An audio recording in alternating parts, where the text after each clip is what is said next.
What up? Yo. How we living? How we cooking? How we looking? How goes it, chat? Welcome in. Yo, Trans Dreamland, Midnight Rose, and Ferocity. Thank you for being first in Twitch chat today.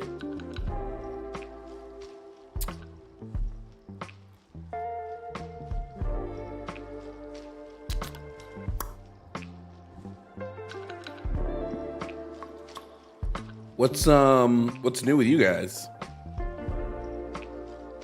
How y'all been? Y'all been chilling? Me too. I took a fat ass nap today, bruh. Took a fat ass nap. I'm fucking tired, bro. I'm taking a fat ass nap today. But here we are. Large and in charge. No calling it now. Me and Jimmy do our calling it now on Tuesdays. I don't know why he didn't have a show today. I don't know. I do Tuesdays now. Which I'm already like, God damn, fuck. It ends up being so late and I'm so tired. You know?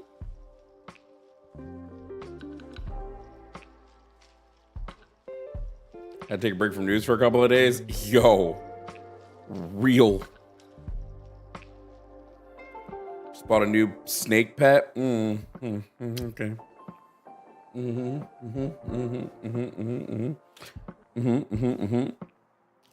Cool on Sioj.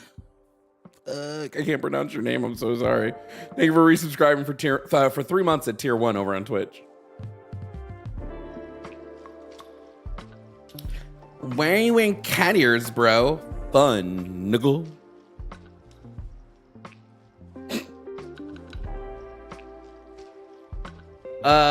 Let's go through our topics today, guys. We're taking live debate calls like we do every single day. Oftentimes I'm like, should I diversify content? And then I try something new and you guys are just like, when are there more debates? So I guess that's just what I do. I only live to serve the debate lords. 219-327-8005. Screener is standing by. Who's up today? Is it Winnie? Winnie, let's get some W Winnies in the chat for screening today. Topics today: Trump is a terrible president, especially right now. God damn, I can't wait till Exxon siphons all the oil from. You know, in 1998, Exxon controlled, what was it? 90% of Venezuela's oil was controlled by Exxon, essentially, and we're just gonna go back to that. 2, you have no compelling evidence for Christianity. Would definitely love to have some theism talks today. Y'all know me and my theisms, just like whatever. 3, trans men and women are men and women. 4, gender affirming care for youth. And 5, MAGA is uneducated. You will prove me right on number 4. If you call in to debate about it, you finna prove me right. You finna prove me right. I just realized I can't understand all the words to Javon's theme song. You will eventually, this month, hopefully. There's something in the works. Hopefully it's done by this month. We'll let you know. Ugh. Okay. We're ready to go. See if we get any calls today. What does chat say? Ugh.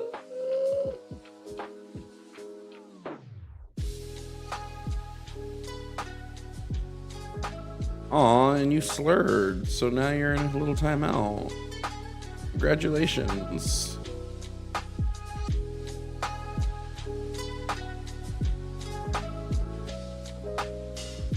Who made my theme song?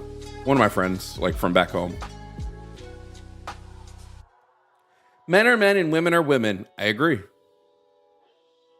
I don't disagree with that.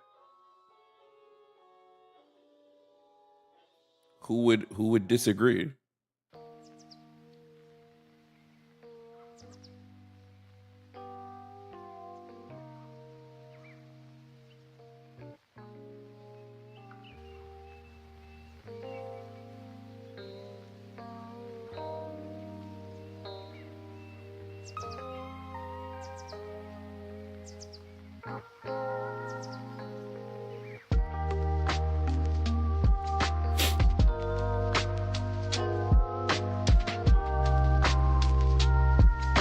I swear, it's like they think that we don't think whatever we think is what we think.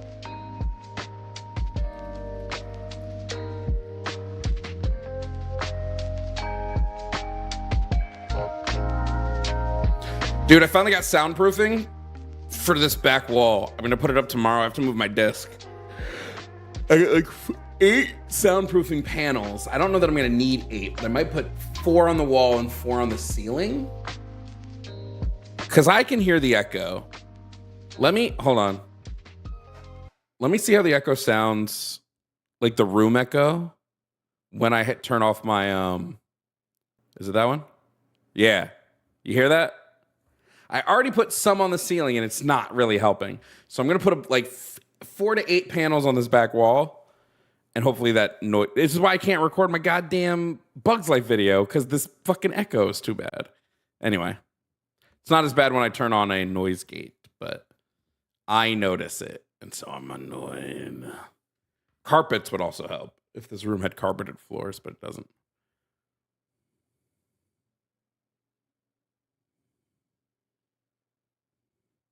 How do you know where to put them?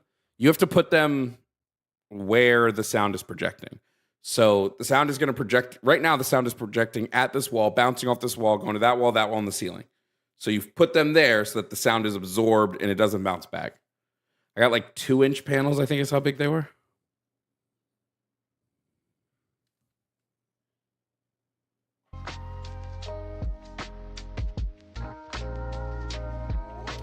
Yeah, I'm working on a Bugs Life video. It's going to be a video about radicalization.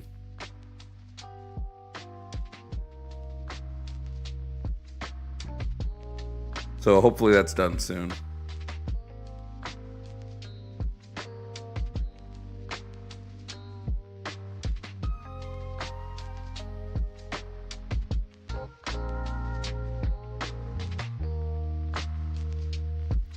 Well, to be fair, the video is essentially done. Kind of. Yeah, I just got to record it. Jovan, I got something. First Amender. What's up, bro?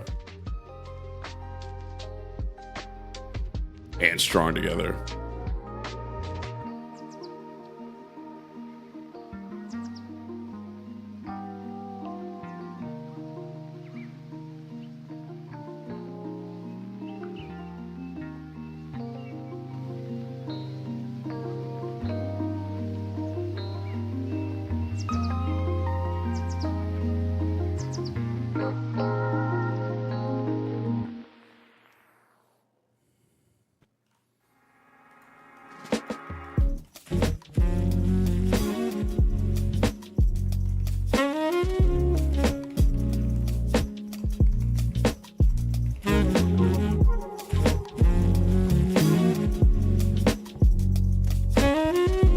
Just hit 1K subs. I feel like you've been here forever, dog. Well, I'm glad you finally hit 1K.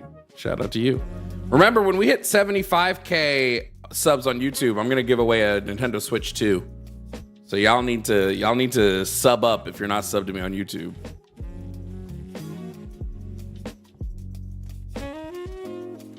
For real, for real. All right, we got people calling in. They're getting screened, and then we'll.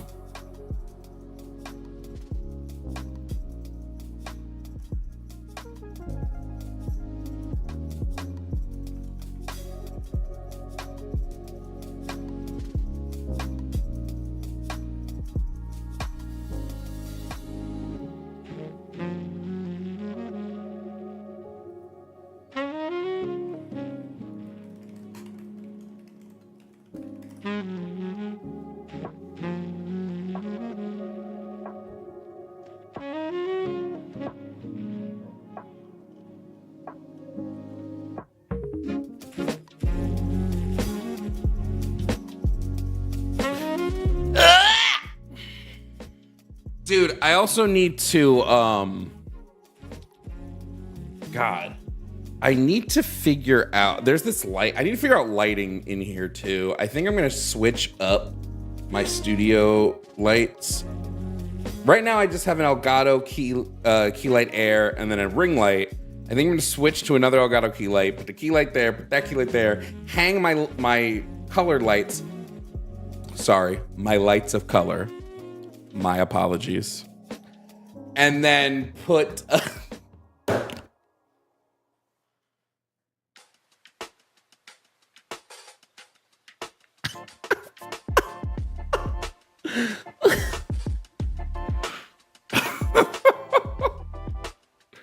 Wait, low key, that was really fucking funny. Not me laughing at my own joke. And then Govee makes this like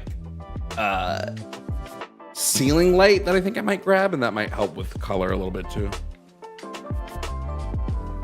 Imagine being MAGA. Couldn't be me. Couldn't be me.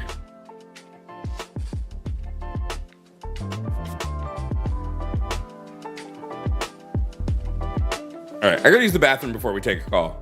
Let me use the bathroom before we take a call, enjoy some music, and then once I get back, we will, as long as these calls that are getting screened go through, we'll rock that out.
Damn, call still in the thing, huh?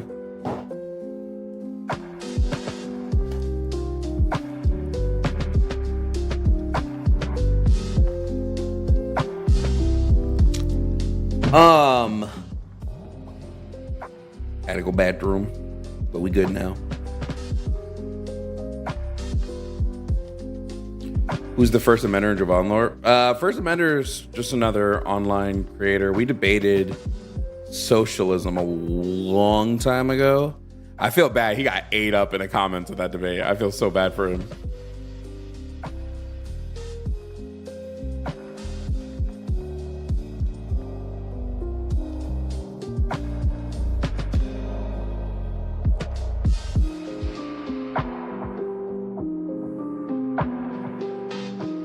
You're more revenue per view from YouTube or Twitch? YouTube, easily. When it comes, so here's the thing, when it comes to long form content, YouTube pays better than anywhere. Short form content, Facebook actually pays the best, is what I've noticed. But like long form content, that's YouTube all the way. So when you guys watch my YouTube videos, like the best way, like the bulk of my like revenue from YouTube comes from main video watches. So the best way to support on YouTube is just to watch the shit I put out. Even if you don't like the content, the topic of the debate, just watch whatever I put out. That's the best way to. But again, once we hit 75K followers on, or subs on YouTube. Oh. Okay, so none of those, I guess none of those callers were debates, huh, Winnie? Guess we still chilling out here. So yeah, the best thing to do if you see me put out a video is comment on it, like it, share it, and watch as much of it as you can. That's the best way to. Also, if you watch at a slow speed, it's the time that helps the views. Yeah. I guess you would lose revenue if you watch sped up. But I mean, I don't care if you watch it sped up. So yeah, when we hit 75 subs, and then on Twitch, I'll probably say when we hit 25,000 Twitch followers, then I'll do something similar. Maybe I'll do like a PS5 for Twitch. I don't know.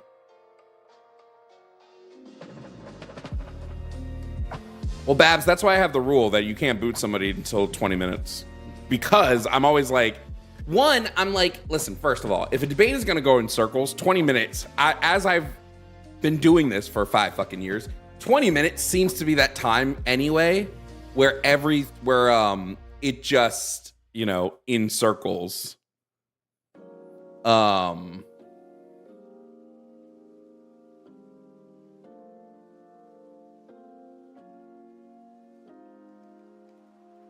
So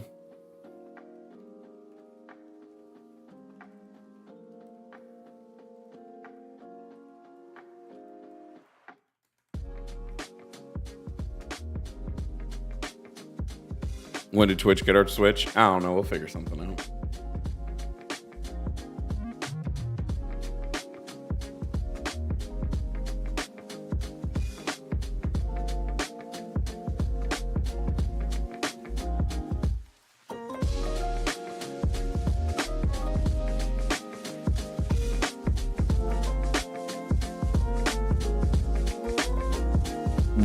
Would you explain Facebook monetization to me like I'm 5? What's to explain? It's just that like Facebook will pay you for video views if they like put you in the thing. Does YouTube Premium help you more? Because I have that. I don't know how YouTube calculates the premium views without the ad watches. They still do. I just don't know how they do it.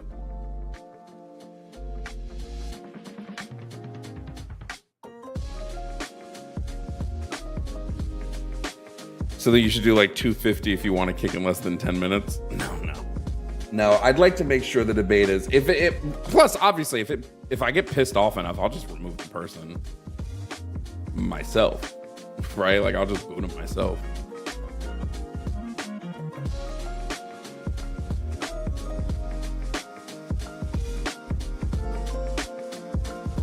Will you at least update all your debate playlists? Yeah, at some point. Does hyping videos on blah blah blah help? I don't know. All right, we finally got a call, so let's reset.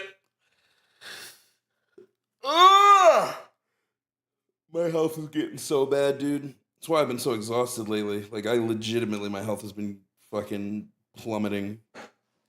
I'll fix that at some point.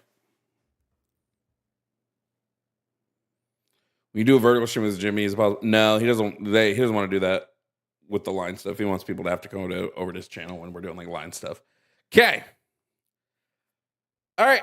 First up, we got Chris. Now, Chris wants to debate about trans men and women. He does not believe that gender exists, that only sex exists. So let's see how he substantiates that. Chris, if you can hear me, please provide me your age and pronouns. Yeah, 22 and he, him. Okay. Now, Chris, you don't think gender exists, is that correct? No. Then what are you? You're not a man? I mean, I'm a male. So you're not a man? I mean, yeah. Yeah, I am. But gender doesn't exist. How can you be a man? I mean, I don't go around like calling myself like a man. I just like tell people that I'm a male. So yeah, that's like what I'm saying. my, like, ID if somebody were to be like, Chris, male. you're a man, you would be like, no, I'm not. Gender doesn't exist. I mean, I just like say, yeah, I wouldn't like press an issue about it, right? Why not? I mean, aren't they calling you something that you're not? I don't think it's necessarily them calling me something that I'm not. I mean, If we're gonna like, What? I mean, If I you guess like wait, man equals Chris, male. if you said So gender doesn't exist and they said you're a man, they would be calling something that you're not because gender doesn't exist. And man is a gender term. I mean, okay, that's fair. Yeah. That's fair. So okay, yeah, I guess I'll have to concede to the fact that like gender exists, like Oh. just gender exists, right? Okay. So then what's your contention then with the point if gender exists? I mean, okay, so can I ask you a question? If you want to. So like, Seems weird. so like, That answer, but why is it that you believe that like trans trans people in general fit into like their categories like of men and women? because I believe man and I believe gender to be a psychosocial like inner sense of self, and so their inner sense of self will align with um sort of their understanding of men and women in whatever given society they're in. So because that inner sense of self aligns, I would say that they're a man or a woman. Just like the reason that I'm a man is So because like, my inner sense of self of aligns with what I believe men to be. there's like no like actual way to like verify somebody's like gender outside of like just because they like said so.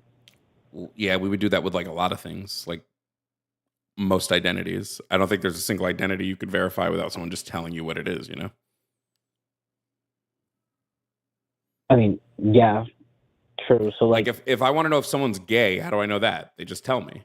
And I don't go, well, no, you're not gay because there's no way to independently verify that. No, I'm just like, oh, okay. Thank you for telling me.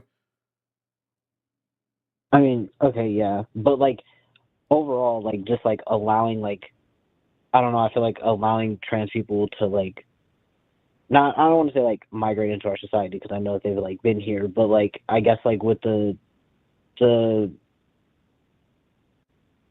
okay, no, sorry, I just had like a train of thought like that's not technically like trans people's fault that like society like hates them. So I mean, yeah, I don't know. I can't really I can't really like wrap my head around like I guess like trans people being like I guess valid in like their identities. I don't know. Well, so then it seems like it's not an issue with whether they are or not. It's just an issue with your comprehension of it, right? Like I you mean, just are having a tough time understanding it. You can I ask guess so. questions. I Like, can is answer there them if you like want me to. I mean, like, is there like I guess like I don't even know like where to start because I don't want to be like I don't want to be a bigot. I really don't want to be a bigot. I really want to like understand these people like genuinely because like they are being attacked right now. Can definitely like verify that, but I guess like where do I start with being able to like I guess connect myself with like I guess like their Let me struggles. ask you I a guess question. Let me I ask don't you a want to. question. You would call yourself a man. We determined all that, right? Why are you a Yeah, man? yeah. Do you just like feel like a man? I mean, from my knowledge, I thought I was a man because I have like a penis, but Yeah, but when you think about yourself as a man, you don't think about your penis, right? Like you don't even have to connect it to anything. You just know you're a man. no. I mean, yeah. Yeah, same thing with them. Trans woman just knows she's a woman. She doesn't have to think about it. Just like me and you don't have to think about why we're men. It's just something we know. If somebody cut your penis off, you wouldn't all of a sudden be like, "Oh, I'm not a man no more." No, because it has nothing to do I, with like what's in your pants. It has to do with an inner sense of self. okay. I mean, yeah. I guess I could see that. I guess I'm just like I don't know because I've never had to think about like my own I guess like gender. I've never really like I don't know. It just felt hard like I guess putting myself in like somebody else's shoes for like a moment. I don't know. But like, But do you do see how you you said have that like though? Do you see how you said that? I never really had to think about my gender. It's the same thing. Trans people just know a trans woman just knows she's a woman. It's not something she has to consciously think about, right? Now she will have to think about the way that she is treated in society and all that. But when it comes to her gender identity, like it's just something that they know inherently because it's something we all know inherently. Now, because of the way we structure society, she might not have the words for it. And that might be a struggle up until she understands like the language, just because we don't structure society around trans normativity. But like when it comes to our inner senses of self, that's just something we all just like inherently have. Well, not all. Some people might not, but like the bulk of us do. Okay. Honestly, I feel like I kind of feel like an ass. I apologize. I will definitely try to like do my like own research outside of this. I don't think I really have like I guess like a ground to really stand on in like my argument anymore because I already conceded to the fact that like gender exists. I guess I just have to like kind of do my research on like trans people. I don't like. I obviously like If you want a respect really trans good, people fully. like you see how you called into this show. If you want a really good show to call into, The Line, which is a YouTube channel, whether you know it or not, that does call-in shows like this. They have a show every Thursday. It's called TACUS, the Transatlantic Call-in Show, hosted by 2 trans hosts, and they are more than willing to answer any question. Because I can only tell you the science and sociology behind gender, sex, how our brains interpret these things, blah, blah, blah. They can actually talk to you about like the experience and how that maps on for them. Okay, cool. Yeah, I could. I'll definitely like. I'll definitely like tune in with that show. Then you said The Line on YouTube. Yep, The Line on then YouTube. it's Every called- Thursday they have the Transatlantic Call-in Show, which is Thursdays at 2 p.m. CST, 3 p.m. EST. Okay, cool. Yeah. All right, cool. I'll call into that show. Who's and, like, ask my who's question actually there. on this Sorry week? if I like. This week it's gonna be Josie and Lux, so two good hosts. So yeah, call them this week if you Okay, want cool. information. Like I said, if you want information on the way they experience and whatnot, that's the best way to do so because you can talk to trans people directly. I can't tell you how they feel other than like analogizing it with like how like we feel like as cis people, but like they live it, so they can actually give you a bit more information on that one. Okay, cool. Yeah, I appreciate that. Sorry if I like disrespect to anybody and like if I like wasted your time or any of that. I know this Totally wasn't like a full debate, but yeah, I hope everyone has like a great night, including you. All right. Well, Chris, thanks for calling in. You have a good rest of your day.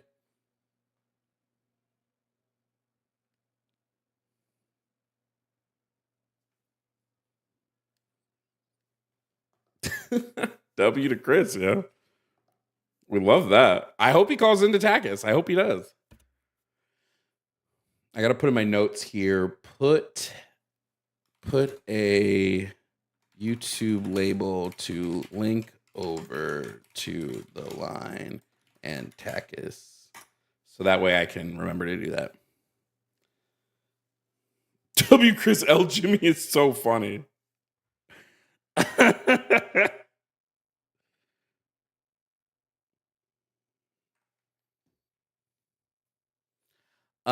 Yeah. I hope he calls. If somebody's watching Takis this week, let me know if he calls in and I'll like tune in. Let me tell I'll message Lux and be like, hey, if a guy named Chris calls into Takis, please let me know. Because it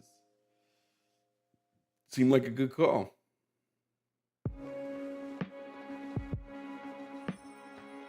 See, I like how he this is so rare, dude.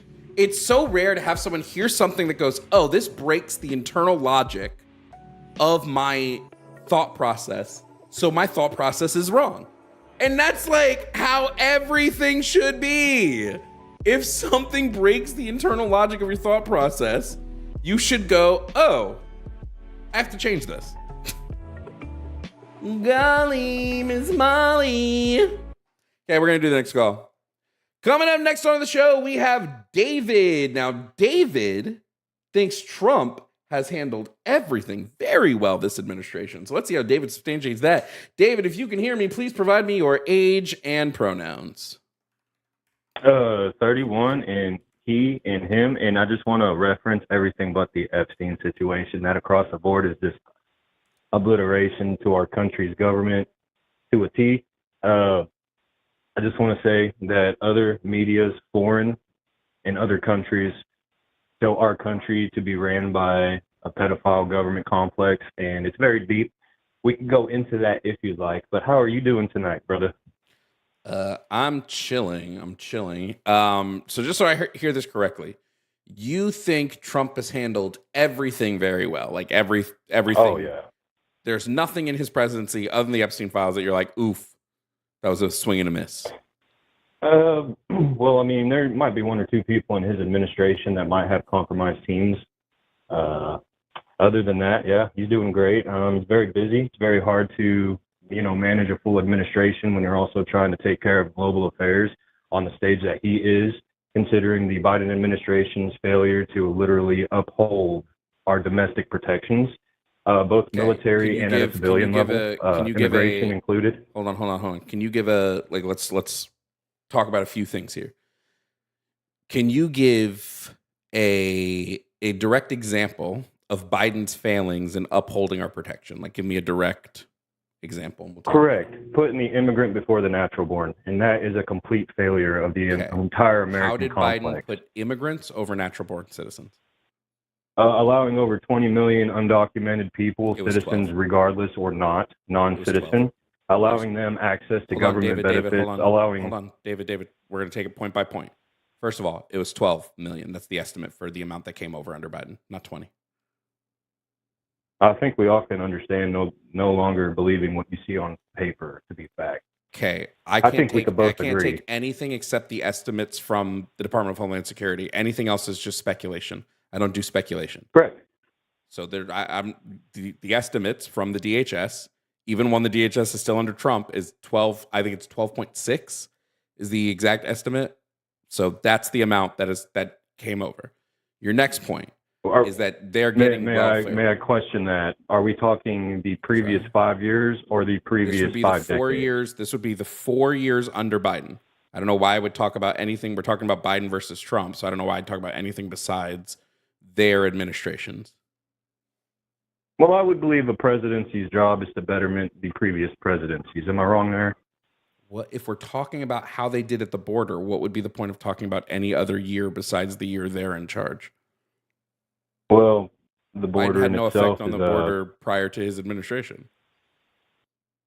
well, considering what Obama had to take care of Obama before deported more he people than took Biden. presidency. Correct. Yeah, And 100% Biden correct. deported He more did people deport than Trump more has. than Trump has currently deported. Yes. So has Biden. Biden deported 680,000 in his final year in 2024. Trump's only deported 600,000 this year. Trump came in In his promising a final million year, deportation. are we going to concur that to how Kamala Harris handled the border? How did Kamala Harris? So the handle previous, border? I don't know so why the why previous are we 3 jumping years around so concurrent much? to his last year. What are we doing? Why are we jumping around so much? Well, Can we no. focus What on I'm one saying piece? is Biden's Kamala Harris wasn't the administration failed president. us. Yes, and we're trying. Well, We're trying to hold on, David. We're trying to like actually hone in on an argument here, but we just keep jumping from point to point. So right now, the thing that we started with was we corrected the number, which is 12 million as opposed to 20 million.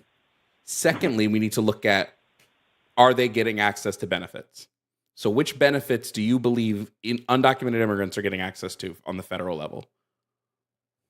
Federally SNAP, federally Section 8 housing, which has already been admitted in Minnesota, might I add. Okay. And then we can also include, which is not We federal. We need to start with these two. How are they getting access to SNAP benefits federally when for federal SNAP benefits you need a social security number? Correct. So federal benefits are regulated at the state level. So it's dependent on how the state regulates those benefits that they receive from the Fed. The Fed can have its own outstanding, but it's how those states handle the federal funding. Hold on. Your claim here was that Biden put the immigrant over the citizen, but now you're saying states made the decision, not the federal government. Federal funding gets manipulated at the state level through state programs. That has nothing to do with with Biden. Which is being proven currently in Minnesota. Well, no, it's not being proven in Minnesota. The Minnesota thing is a nonsense talking point, and it's like away from what we're talking about. We're talking about undocumented immigrants, right? Yeah. So how do undocumented immigrants receive access? Or let's start this way. Which state provides undocumented immigrants with SNAP benefits? What state laws or constitution dictates that a birth certificate defines citizenship? I don't know why you're putting that. I'm because asking that you a is question defining my answer to you. No, that question alone answers the the question you just asked me. What citizenship isn't decided at a state level? It actually is determined federally by a birth certificate, but state law and regulations determine it at their own level. So what I mean by that No. is checks and balances, right? States don't Yes, it determine is. your citizenship to the United States. Only the federal government can do that. That is correct. Now, the Yep. states have manipulated that. I don't know how long this has gone on, because they used to have a saying when I was a kid growing up here in but you're Texas. not substantiating anything with any sort of proof. You just keep saying it. I- And we've moved the now proof is- again. We've moved like three points deep. I'm trying to stick to like one thing.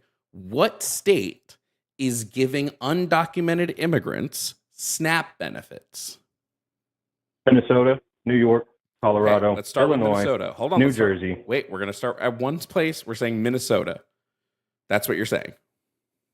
Yeah, we could start at Minnesota. That'd be a perfect starting point, actually, if you'd like. Or we can go back to the point I was making about how Biden's administration failed us at a protections level, both domestically and Yeah, that's what we're trying to military. do. This is what we're trying to do. Okay. Sorry. One cursory Google search. When it comes to SNAP, let's take a look. Can you apply for SNAP? By the way, software eligibility? engineers already state that Google is not a reliable search engine. I'm not. Software engineers have already come out and stated this through the federal government that Google is not a reliable search engine. David, I need you to not be stupid. Like, please, God. That's not stupidity. That actually has been stated during Trump's administration. Shit, David. Oh my God. What is the point of a search engine, David? What's the point of a search engine?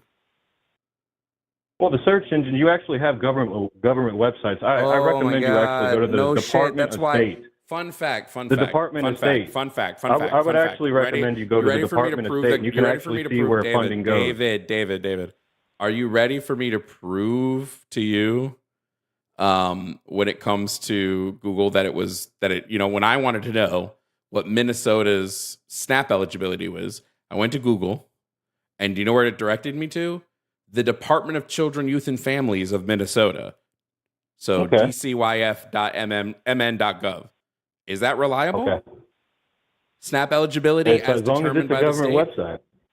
God damn, this is like, can we please?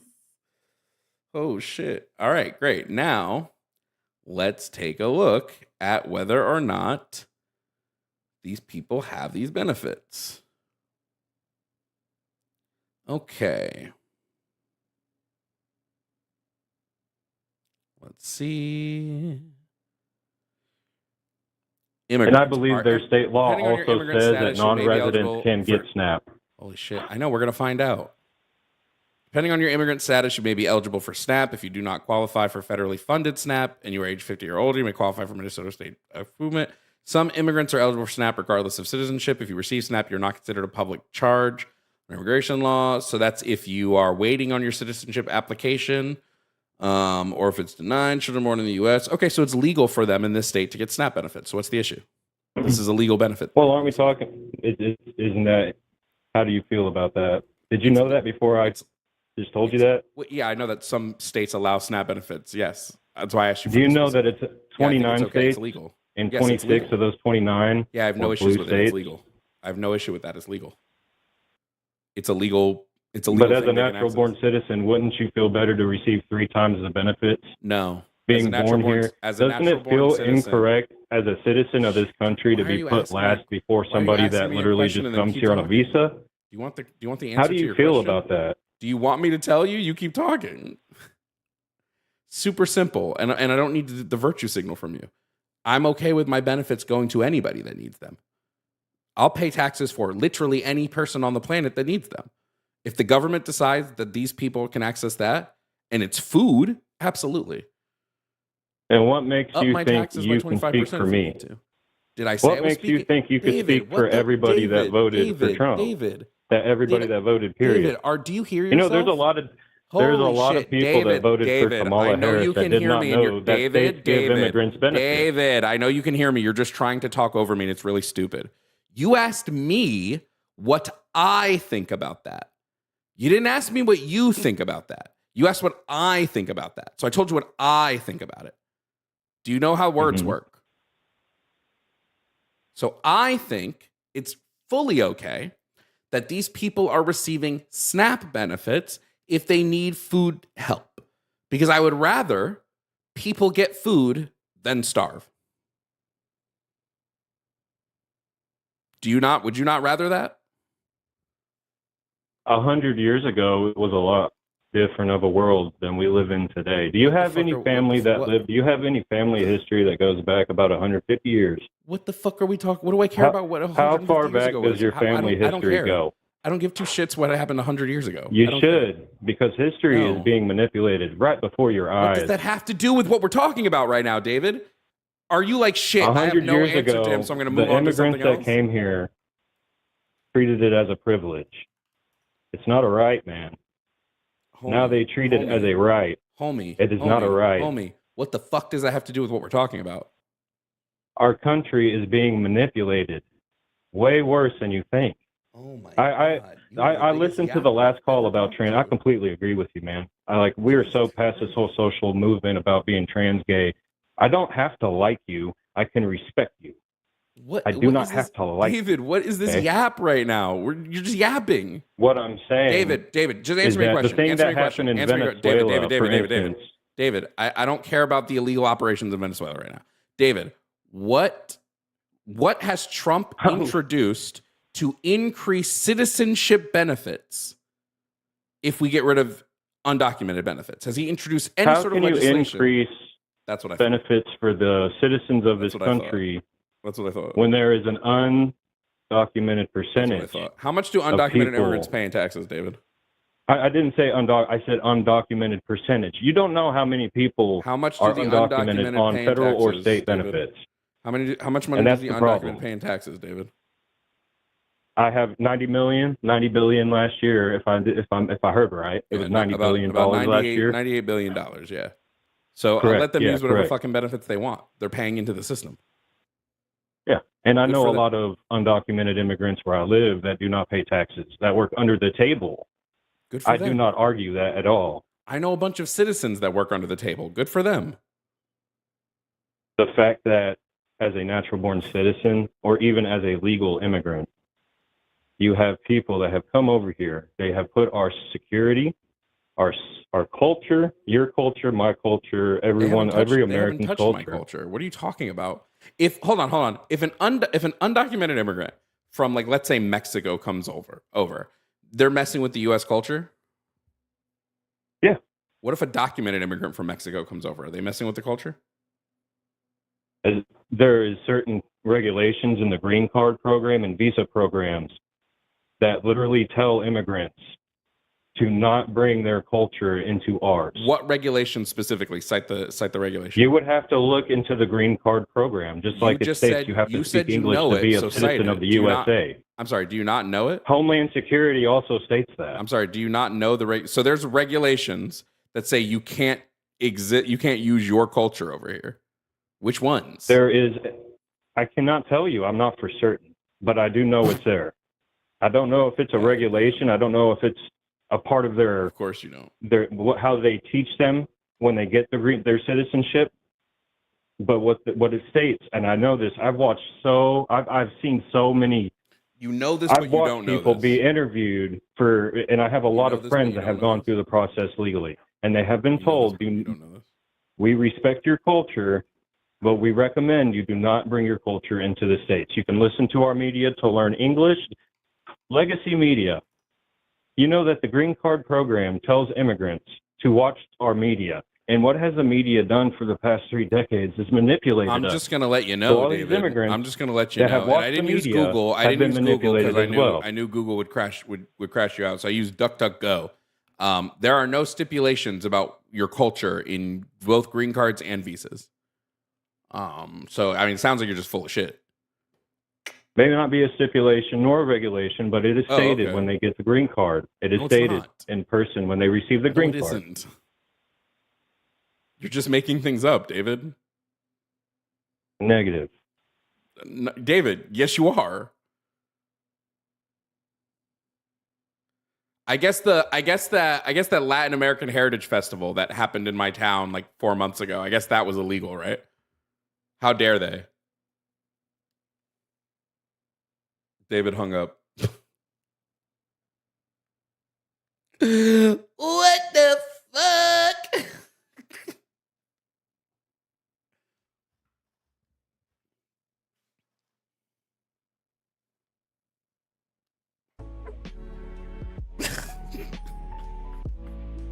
God damn. Your culture's illegal, boy.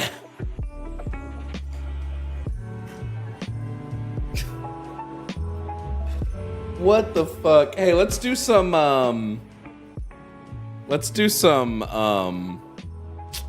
housekeeping.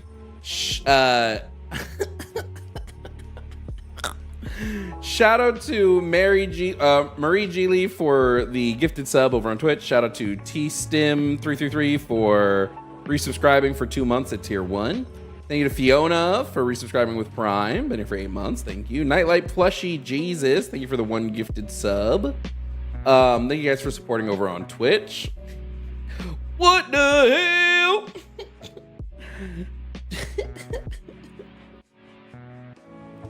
Jen, thank you for the Venmo. Said for a Sharpie so we can read the notes you hold up to the camera when Jimmy is talking. I'm gonna do like Forrest and just get a whiteboard. How's that? And that way, guys, if you want to support the stream, Cash App and Venmo are on screen. All the money does go into the call-in line, so that way we can continue taking calls, and those calls can get screened, and we can keep doing lives for you.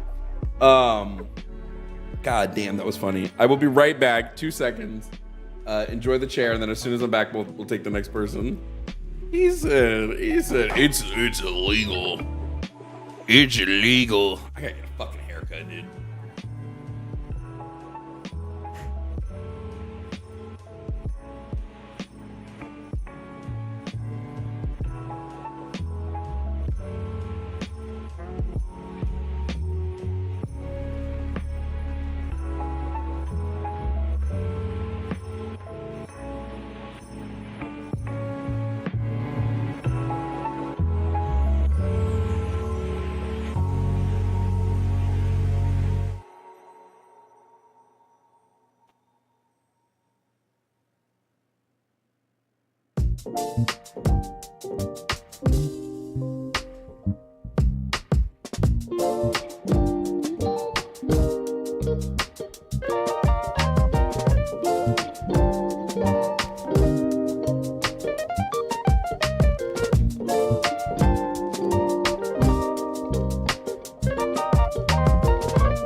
Hey guys, do you know it's illegal to have a culture? I just want to make sure you're aware it's illegal to have a culture, guys. Just thought I'd let you know. Having a culture, totally illegal. Anyway, we're gonna bring up the next person. My God. We're gonna bring up the next. Coming in a stream, we have Michael. Now, Michael wants to talk about gender affirming care for the youth population. Says that Michael does have a best friend who's trans, but this is a hard line for him. So let's see what Michael has to say. Michael, if you can hear me, please provide me your age and pronouns. Hello there. My name is Michael. I am 21 years old, and I am a he, him. Real quick, before we go on to our little conversation, the last guy is incredibly stupid. America was founded on immigration. We are a people of immigrants, and that's our greatest strength. Oh, I cannot believe that ignorance. Real. Okay.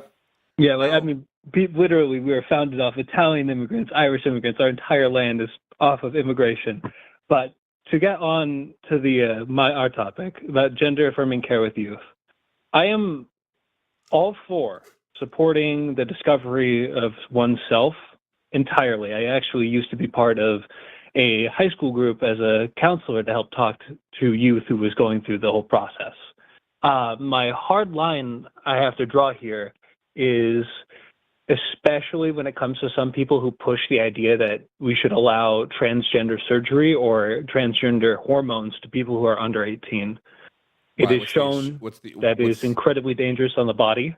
the body isn't fully developed. It's been After shown, the body is fully developed, Michael. It's okay, been sorry, shown sorry. where? Go ahead. Do you have medical case studies? Do you have do you have any of that to show me?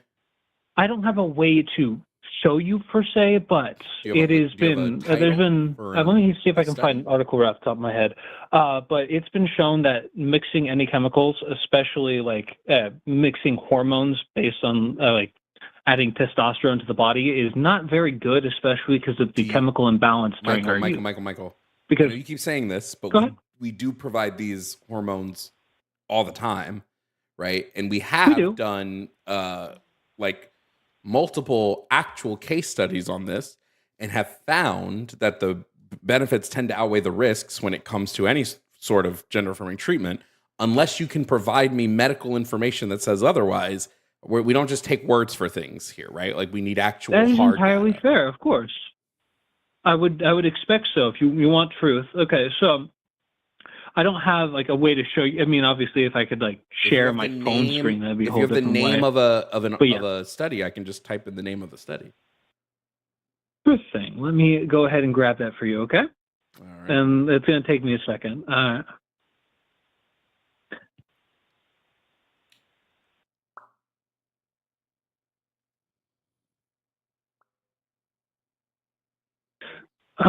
If you go to Newport Academy, they have a report done on the effects of teenage hormones in early adolescence, causing higher normal rates of suicide, depressive tendencies, and multiple things. Now, I do understand that also comes from social pressure, so I'm not going to say it's 100% cause, but just can you tell me what the report is called? Yeah, so it's from Newport Academy, The Effects of Teenage Hormones on Adolescent Emotions. This one is specifically about the emotional effect. Okay, so this would be talking about a hormonal imbalance. Mm-hmm. So that's if their body incorrectly produces hormones. It's not even talking about the extent of those hormones. Yes. Okay, hold on. No, here's one from the National Library of Medicine. Okay, what's the name of that one? This one is Psychological Response to Gender Affirming Hormones Among Transgender Youth.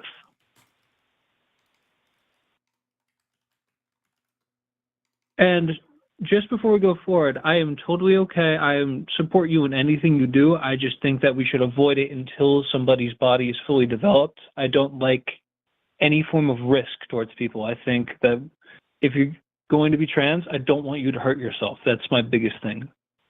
Also, in my opinion, this is an entire opinion conjecture. I think before 18 and before the brain is fully developed, you are not psychologically ready to understand the full depth of making that decision to transition. Well, but you're not. Well, hold on. I would disagree with that in a couple of fronts. The decision to be trans is not like a decision. It's just something they are. They either are trans or are not trans. And then when they are trans, they're going to have gender dysphoria. So when it comes to transitioning, the decision is made by the parents. They do a benefit risk analysis like they do for any treatment to decide, is it more beneficial to do this treatment or less beneficial to do this treatment? And I think in most cases that I have seen, it ends up being the case that these parents find it is more beneficial to allow their child on this type of hormone or pubertal suppressant treatment than opposite. So I'm not going to fault a parent. I'm going to allow a parent to make that medical decision. The parent can make that medical decision. Now, this is a personal experience of mine that happened. Back when I was in high school, we had, unfortunately, one of our students ended up going on gender-affirming care and ended up taking their life due to the multiple side effects. Now, obviously, that's a personal experience, and that does not set the precedent. But even from my best friend who is a trans person, the surgery is in a highly experimental state. And I worry about that specifically. I think hormones. I don't think it's in an experimental state at all. I think that would be a misnomer to say. Oh, okay. Well, from what I have seen data-wise, it is, but I will agree to disagree with you on that. Yeah, but I what just are you think basing that what are you part- basing it off of? Like when you look at the data, what are you basing it off of to say that it's an experimental state? the high suicide rate and the Suicide multiple rate- issues that the stem. suicide For rate example, declines after gender affirming care is initiated. back in 2017, specifically, I remember there was multiple studies shown. Let me see if I can back myself up on that one. I'm going That to tell you, showed that Michael, the suicide rate this for is one transitional thing. people is high. I agree that it's high, but every study that talks about the suicide rate compares it to the general population. So you're not getting the information that you're trying to get, which is whether or not what's the thing I'm trying to, whether or not pre or post Take your time. gender affirming care, whether or not pre or post, whether it decreases. The studies that we have on pre and post care show like a 70% drop in suicidality and marked improvements in mental health. Okay, let me just Also, check the something study real you quick, gave me 'cause earlier. before I So go I've forward. been going through the study you gave me earlier, which is this physiological response to gender affirming hormones among transgender youth. This study concludes that gender affirming hormone therapy appears safe over about a 2-year course in transgender adolescent and young adults, with no serious adverse physiological consequences noted. Yeah. Okay. Then I am wrong on that. I concede. Unfortunately, Google's AI is stupid and says complete opposite data, so I didn't go off of that. But Yeah, that's why just went off you what always I got remembered in the to past. open up the study specifically. Yeah, of course. That Google's AI is stupid. It claims that some dude has a 244 IQ, so I wouldn't go off that ever. But actually, you do happen to be right. I just did some more fact checking. Originally, back in 2017, it showed that after transgender surgeries, there was a higher suicide rate. But as this procedure has gotten better, there has been a shown and decreased by 44% reduction of suicides after the surgery. So you are right on that. It has gotten better. I guess it has been a while since I've done my research on this. And to let you know, every study that we've done that analyzes causality of suicide in the transgender population, every single study has affirmed, well, that I've read. There could be one somewhere that I haven't read that says differently, but all of the studies I've read on this signify that the causality of suicide ideation and depression is societal and familial stigmatization. Of course. But sadly, like I'm just going to be flat out honest, and it sucks that this is true. Because of the transgender surgery, it makes a bigger target for these bigoted people. It just makes a bigger target because for some people, when they transition, it's noticeable, and that gives ammunition to terrible people to say terrible stuff. So that's unfortunate. Yeah, but I'm not going to blame people that are transitioning. Like, no, for the it's way not that their fault. It's not their fault in the slightest. That's not what I'm meaning. That's just an unfortunate thing that happens. You do not blame the victim for what happens. Unfortunately, that's ammunition for bad people. That's just how it is, sadly. It's like if you walk with a golden watch in the hood and you get robbed. Like, it's not your fault that someone was a horrible person robbed you. It just seems a little victim blamey, you know? That's not what I meant at all. I apologize if I came off that way. It is not at all their fault that happens. It is just that there are terrible people who always take advantage of shit. Okay. And I am terribly sorry if it came off that way. I do not want to be that kind of person. That has never been who I am. All right. And just to rally back, I do hard stance that you should not perform any form of surgery until the body is finished growing, because it can cause tons of issues. And I personally think that making that big of a decision to fully change your body, because you can be trans and not go through with the surgery. My best friend is like that because he thinks it's too risky. I think that you should have to wait until your body is fully developed and your brain is fully developed, because it is an undertaking. And I think that it is a lot of a bigger decision than most people realize. When it comes to gender affirming care, typically we operate off of the WPATH standard, which is going to limit care to the Tanner stages, which is what we like tend to do. The youngest you're going to see any type of surgical intervention being done is like 15. Kids that are 15 may be able to access top surgery. Bottom surgery is reserved for over 18. There may be some people who are 17 that are able to get it, but like typically it's going to be reserved for people over the age of 18. When you're 15, you can have fully gone through developmentally with your breast growth, and so top surgery is totally fine for you at that age. Yeah, that one's totally fine. I'm mainly referring to bottom surgery because that one bottom surgery is reserved for 18 and up. There are a few edge cases, but it's not anything statistically significant where I would be looking at it as like this is bad, you know? Yeah, and just to point out real quick, the people in chat, I am not saying it is their fault for being transgender. You are you, and you should own who you are. It's just that no matter who you are, you could be a straight white male. There's always going to be somebody who's going to hate you and use it as ammunition. It's just how the world is, sadly. But I totally agree with the top surgery. It is low risk, very low risk, and it helps provide very much mental stabling services. My whole thing with this is I don't think it shouldn't be available. It's a fine line to walk. You have to set good limits, or else it can be dangerous. I think we have plenty of limits right now, so much so that a lot of people who need this care aren't able to access it because of the way our medical system limits. And I disagree at the same time. I think you are right in some areas and you're wrong in some areas because it's not a perfect system, right? Nothing's a perfect system. Sure, be specific though. What am I wrong about? Yeah, of course. Oh, I was gonna hit that part. Sorry, I was closing the sentence. I think you are completely right about people needing the care, and that is sometimes locking people out. I think that gender affirming care should totally be something that's covered more often for health insurance because it is a life altering thing. You know, like, gender dysphoria is very real and has very big mental attacks. But what I don't like is I do not like access to any form of drugs because that's personal history, and I consider testosterone and estrogen to be a drug. I don't like any of that stuff being accessed to the youth. Wait. Do you think that like people under 18 shouldn't be able to access ibuprofen? No. Ibuprofen's fine. I just think that's a drug. It's a certain thing. Yes, it is a drug, but you need to be more logically consistent then.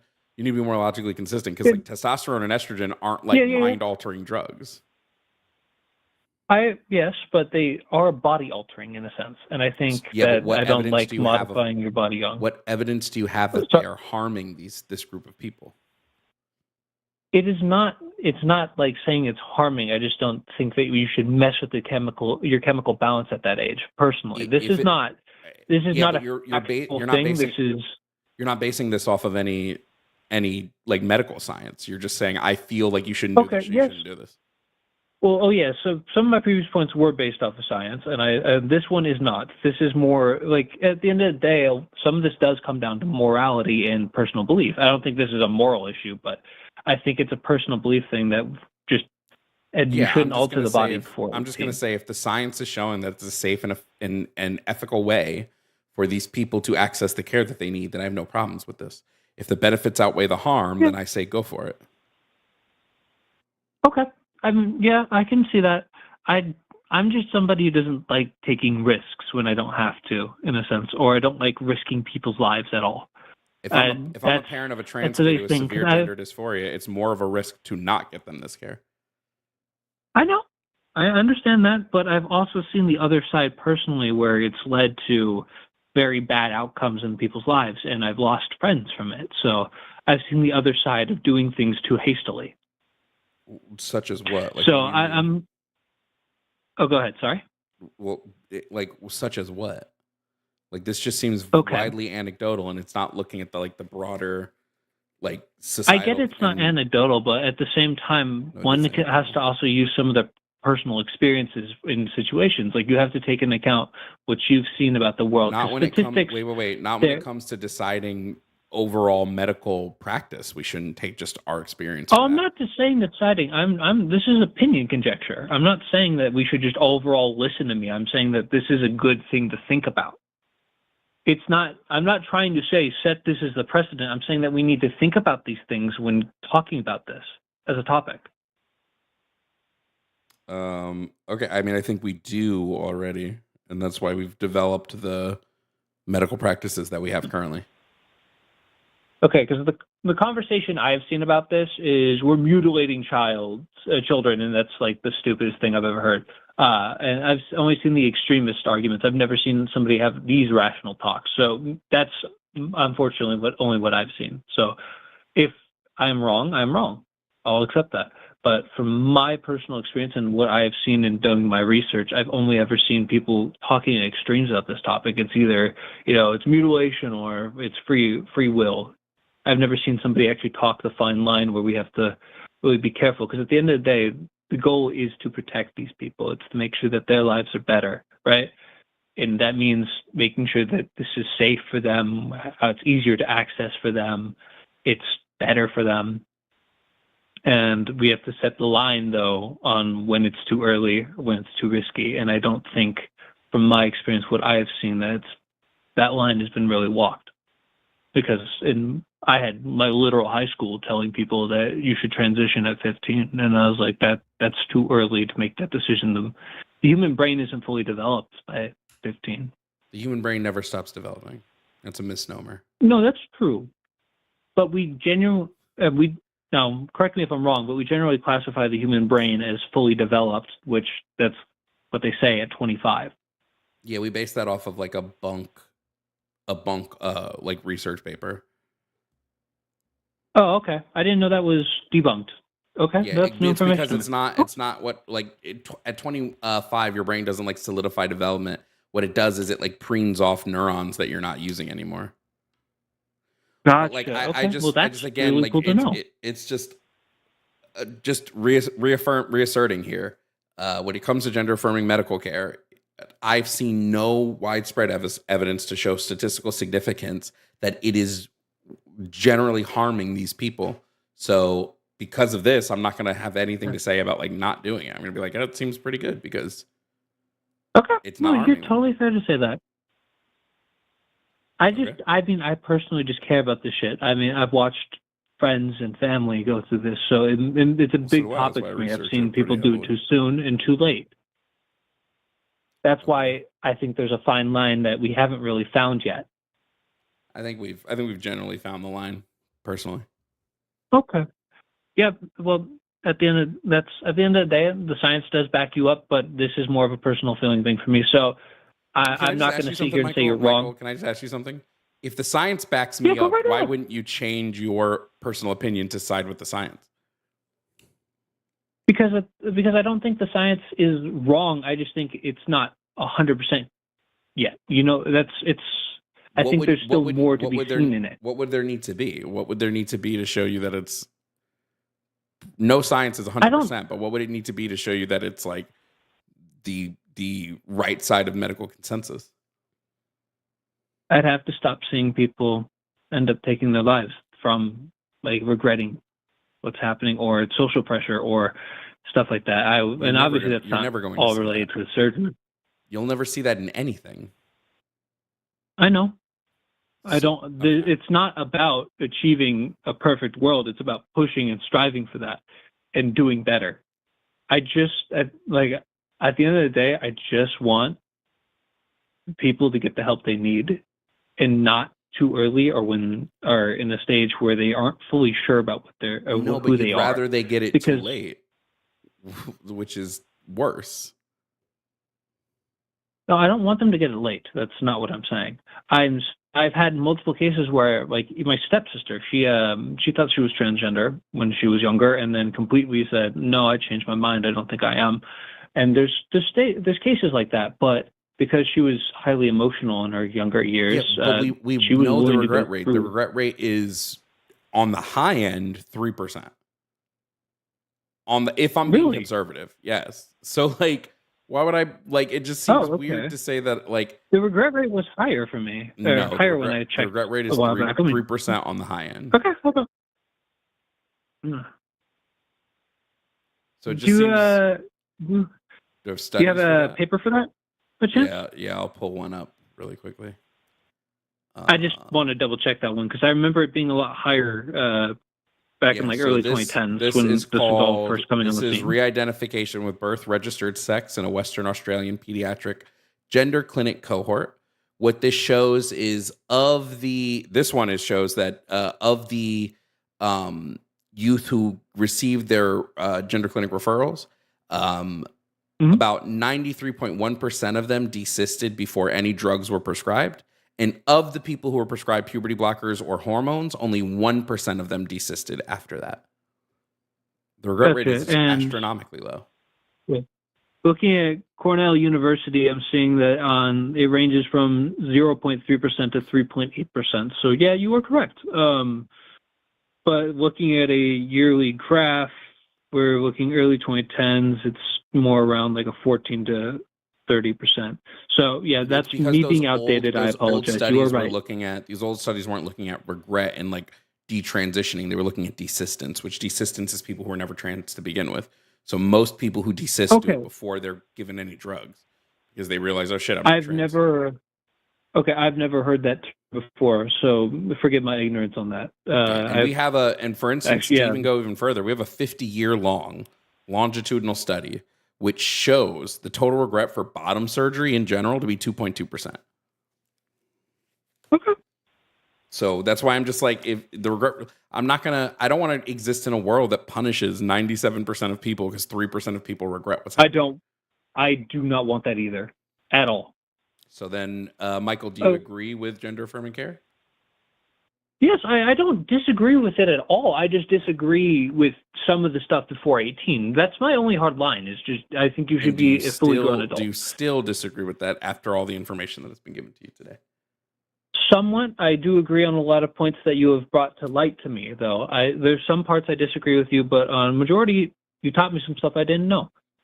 Okay. Well, Michael, thanks for calling in, and you have a good rest of your day. I appreciate it. You have a wonderful day, too. I don't know. There's only so much information you can give to somebody, you know?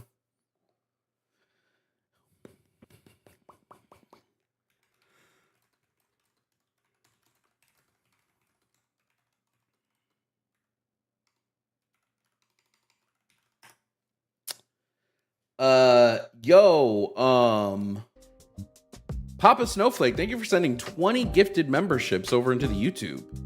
Shout out to you.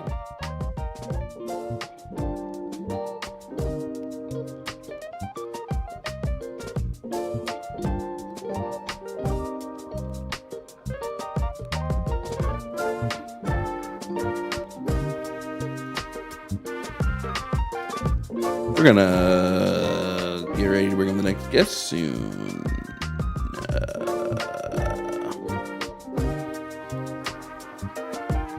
We're gonna bring on the next guest.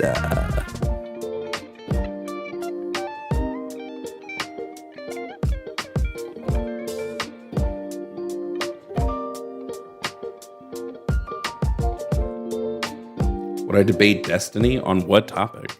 Probably not. I don't really see a need to.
All right.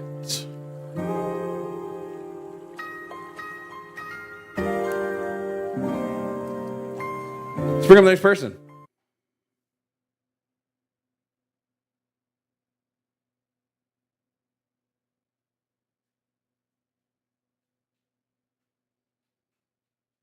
Why do I hate Republicans so much? Because they pass stupid policies that ultimately end up hurting the country. So fuck them. Let's bring up the next guest.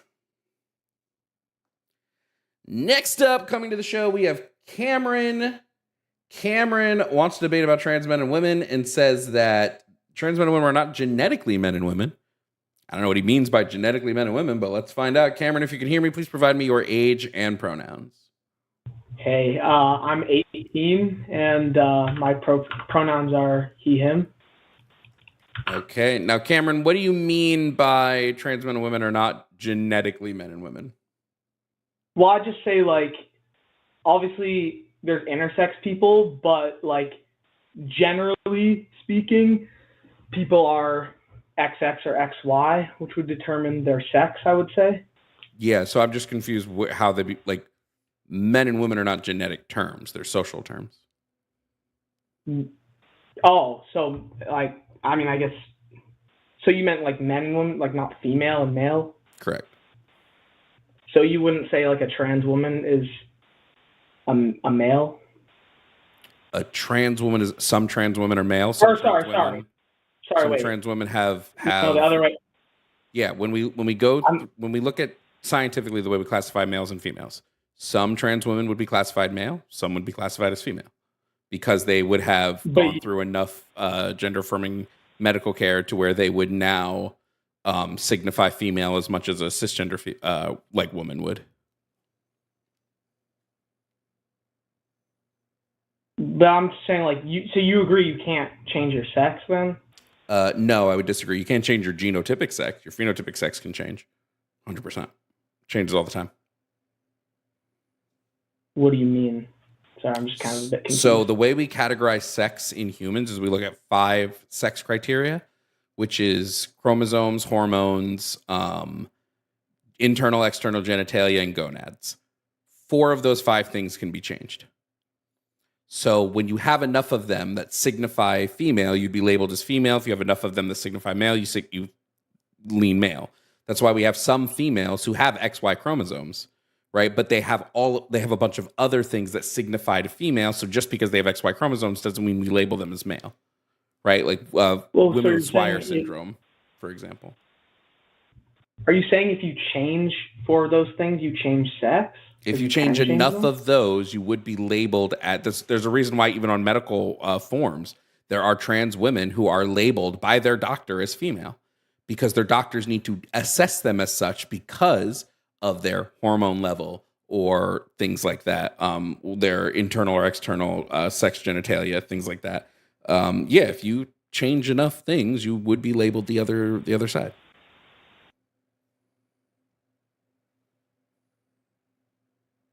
I didn't even know that, to be honest.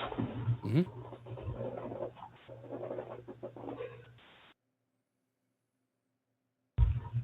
How's your night been, man? I mean, okay. Do you agree that trans men and women are men and women now? I mean, I'll have to, like, investigate more into that myself, because obviously it was just you telling me. Do you have, like, a study or something that, like, you could point to? A study on what? I didn't really give you anything that's, like, study-based. I didn't say anything that was, like, study-based. But, like, something that, like, can say, like, you can physically change. Yeah, I mean, so like, this is out of a biological textbook. This is Neuroscience 2nd edition. I'll read you directly. It says, roughly speaking, sex can be considered in terms of 3 categories: genotypic sex, phenotypic sex, and gender. Genotypic sex refers specifically to an individual's 2 sex chromosomes. Most people have either 2 X chromosomes, genotypic female, or an X and Y chromosome, genotypic male. Phenotypic sex refers to an individual's sex as determined by their internal and external genitalia, expression of secondary sex characteristics, and behavior. If everything proceeds according to plan during development, the blah, blah, blah, blah, blah. That's not the part I want here. Where is it? Here it is. For purposes of understanding the neurobiology of sex, it is helpful to think of genotypic sex as largely immutable. Right now, it's not really something we can change. Phenotypic sex is modifiable, and gender as a more complex construct that is determined culturally as well as biologically. So phenotypic sex is it's a modifiable aspect of ourselves. We can change our phenotypic sexual expression, which, again, would change the way that we're labeled in both science and medicine. Right, but, like, you mean by changing phenotypic sex, that's, like, what you Phenotypic sex would be basically anything other than your chromosomes. So you have So your like internal, your genitalia or external, something? internal and external genitalia, gonads, hormone production. These are all parts of phenotypic sex. There's also behavior. Phenotypic sex can And also how, label, like dictate to like behaviors or things like that. But for purposes of categorization, we don't really look at behavior as one of the things. so wait, you're saying you can physically change? So like okay, let's say me for example, if I physically start as a male and then I change my body parts to female body parts, I could actually have a like child as a female? Right now, we're not at the point of childbirth yet. We actually might be because we're working on uterine transplants. And if we perfect uterus transplants, then yes, we haven't got that far yet. But just because you can't have a child doesn't mean you might not be labeled female. There are plenty of females that can't have children. They just have other aspects that align with the female sex. And so that's why they will be categorized that way.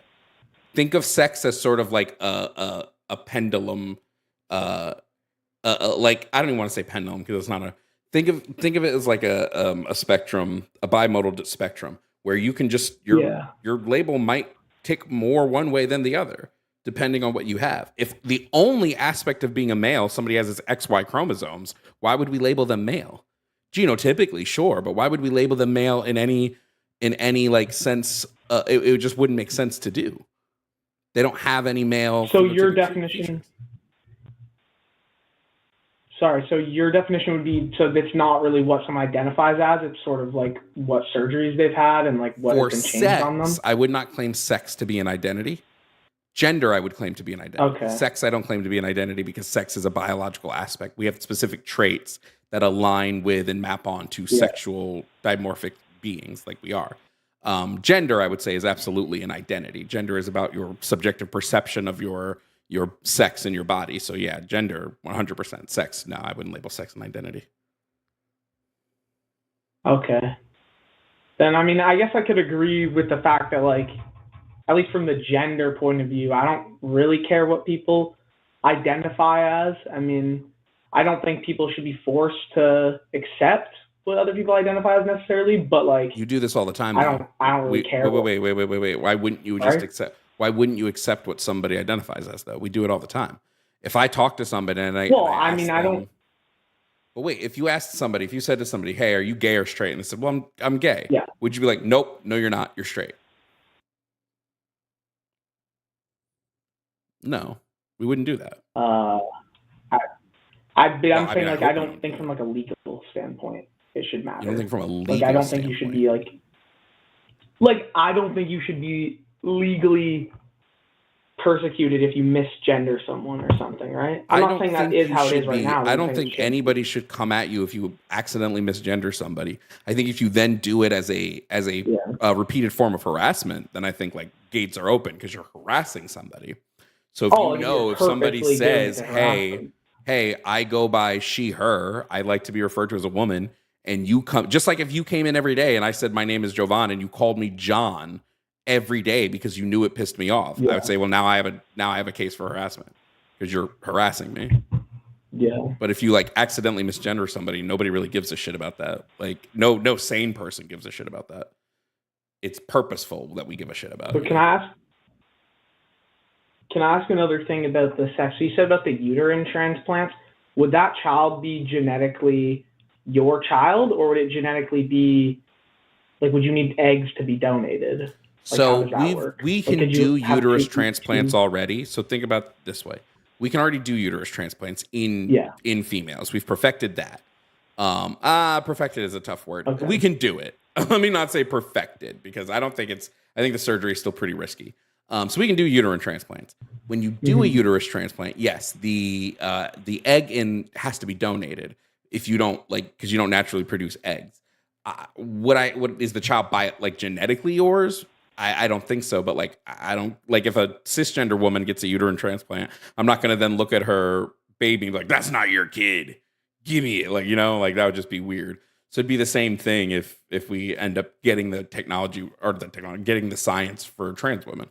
They might need eggs donated, but women have eggs donated for them all the time.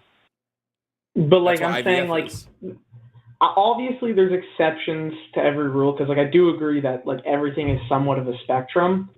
but like, let's say two people that were as far to the male side of the spectrum as possible, could they ever have a child that is genetically half of one's material and half of the others, or is that impossible? Impossible currently. However, two females might be able to, because there is medical breakthroughs in bone marrow. I think it's bone marrow being used as genetic material in fertilization. So there is a slight possibility that two females that we hit a point. I don't know if we're ever going to hit a point where two males will be able to use both their genetic material. We might. We're not. We're definitely not there yet. But who knows? And I guess, like, do you think morally it's okay to genetically change stuff? Like, this is like has nothing to do with the question. I don't know. I don't know why it would be. The only way it would be immoral to me is if it was causing harm to the individual that's going through it. But if they want to go through it, then yeah, I have no issues with that. Even to, like, if they created a child, if the child was created and didn't necessarily come out normal or had a higher risk factor. I've seen no evidence that there's a higher risk factor for the child going through birth from a uterus transplant. So no, I have no issues with that. Okay. Well, that's sort of all I wanted to ask. Thank you for your conversation. All right. Do you agree trans men and women are men and women now, Cameron? From a gender point, yeah. From a sex point, I'm not necessarily sold on that. All right. You'll get there eventually. All right. Thank you. Yep. No problem. Thanks for calling.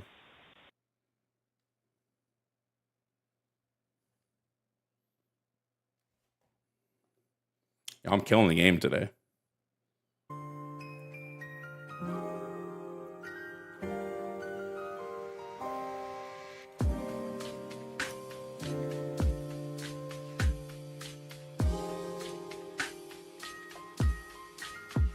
It's like I said, here's the thing, and this is what's going to frustrate me.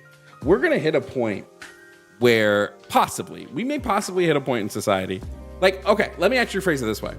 I know that there are some transphobes, okay? I'm not talking about the person who just called, right? You could find a genie, and that genie could completely change everything about a person, even down to the genetics. There are some transphobes who still be like, no, they're not really a woman. So it's not about, in my opinion, it's not about what you can or cannot change, because that doesn't matter to so many people, you know?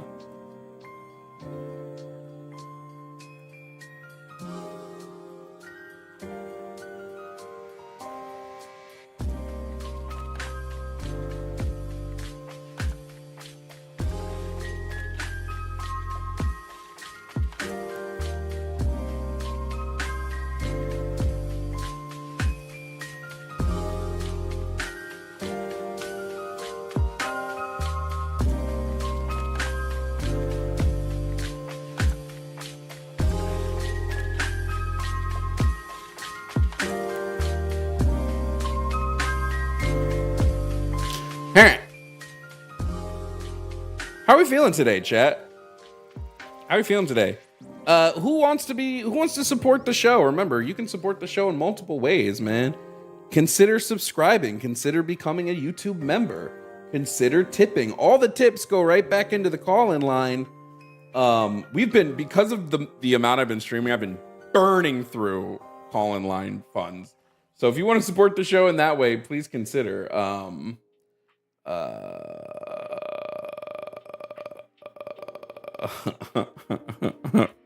There's no way this next call is gonna be crazy. I don't know how close we are with it, but I think we're still pretty far away with the bone marrow thing. But it is something currently being worked out.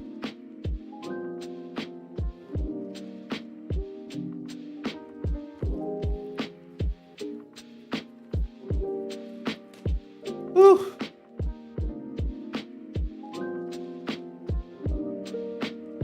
It's hot as fuck in this office. Wait, I gotta turn my air. On. It's hot as fuck up in here, bitch. I need a fan. God damn. God damn.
It's getting a little hot up in this bitch.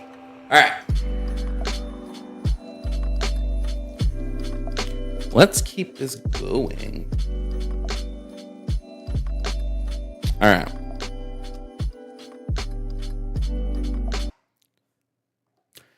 We're going to bring up our next call. So next up is Bob. Now, Bob does not think trans men and women are men and women. He says it's ridiculous. Totally ridiculous. And he's basing this off of studying at Stanford. So let's see how Bob substantiates this. Bob, if you can hear me, please provide me with your age and pronouns. 49, and my pronouns are all. Okay, go by everything, no problem.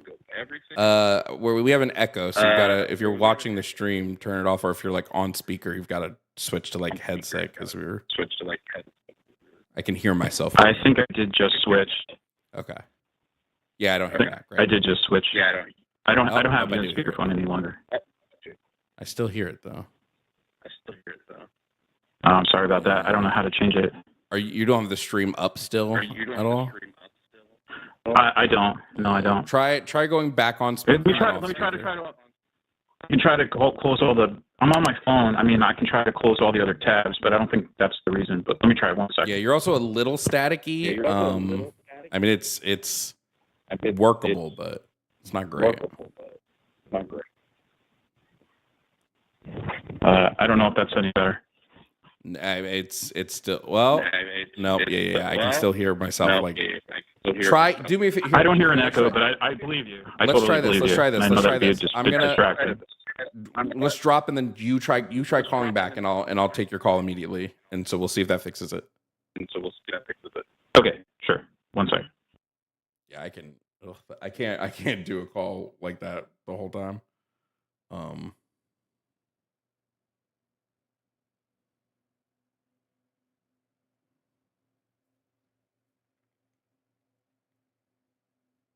Yo, thank you guys for the super chats. I will read all of those at the end of stream. Let's see if he calls back. Waiting, just to see if he calls back. There he is. All right, let's grab him. All right, let's try now, Bob. Can you hear me? Is it any better? No, it's the exact same. We do so we do have a web caller if you want to try to call in from the web caller. I mean, I can try calling from another line. Yeah, I'm just using an app on my phone. Yeah, try that. It's going to be a different number though. That's fine. All right, it's going to be a 518. It's going to be a 518 area code. Oh, that used to be my area code. Yeah. Call. You can try that because it's bad. You can go back and listen on the stream so you know I'm not bullshitting you. Understand? Yep. It'll be a 5188 area code and ending in the number 6. Okay, cool. I'll make sure to answer it right away when you call. No problem. I'll do that right now. See, I'm willing to have the debates. Yeah, that used to be my area code when I lived in upstate New York. I was from good old Hudson, New York. Fucking hated that place, dog. So happy I don't live there anymore. Garbage city. Yeah, it was probably the app that he's calling from.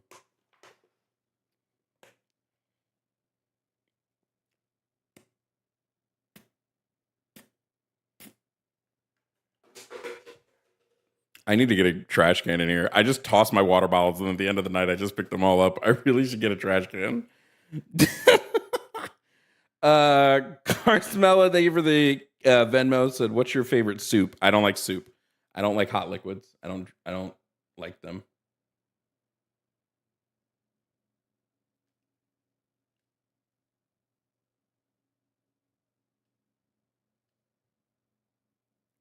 There's no way. This has to be why. Hold on. Hello? Yeah, Hello? Bob, just confirming something. Okay.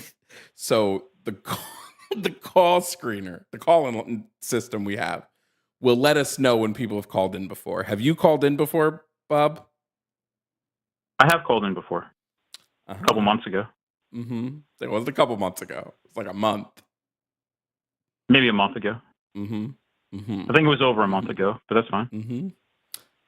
Bob, you still go around telling people you're a therapist? I am a therapist. What type? You don't have to believe it. What type? I'm a licensed massage therapist and craniosacral therapist. I work with professional athletes, yoga instructors, Pilates instructors, but I've also taken human behavioral courses at Stanford University. So if you'd like to discuss this topic, we can. Or if you'd like to talk about how much money I make as a therapist, we can talk about that as well. But what I'd really like to talk about is how men and women are obviously men and women. Okay. So, but if you want to talk about previous, Bob, what do you want to do? Absolutely. Give me 1 second. I'm just going to put you on mute for 1 second, and then we will. We will get into it. I'm getting a phone call, so give me 1 second.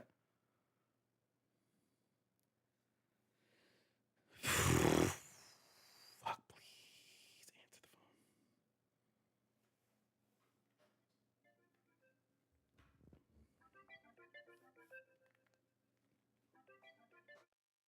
phone. Oh God, please answer the phone.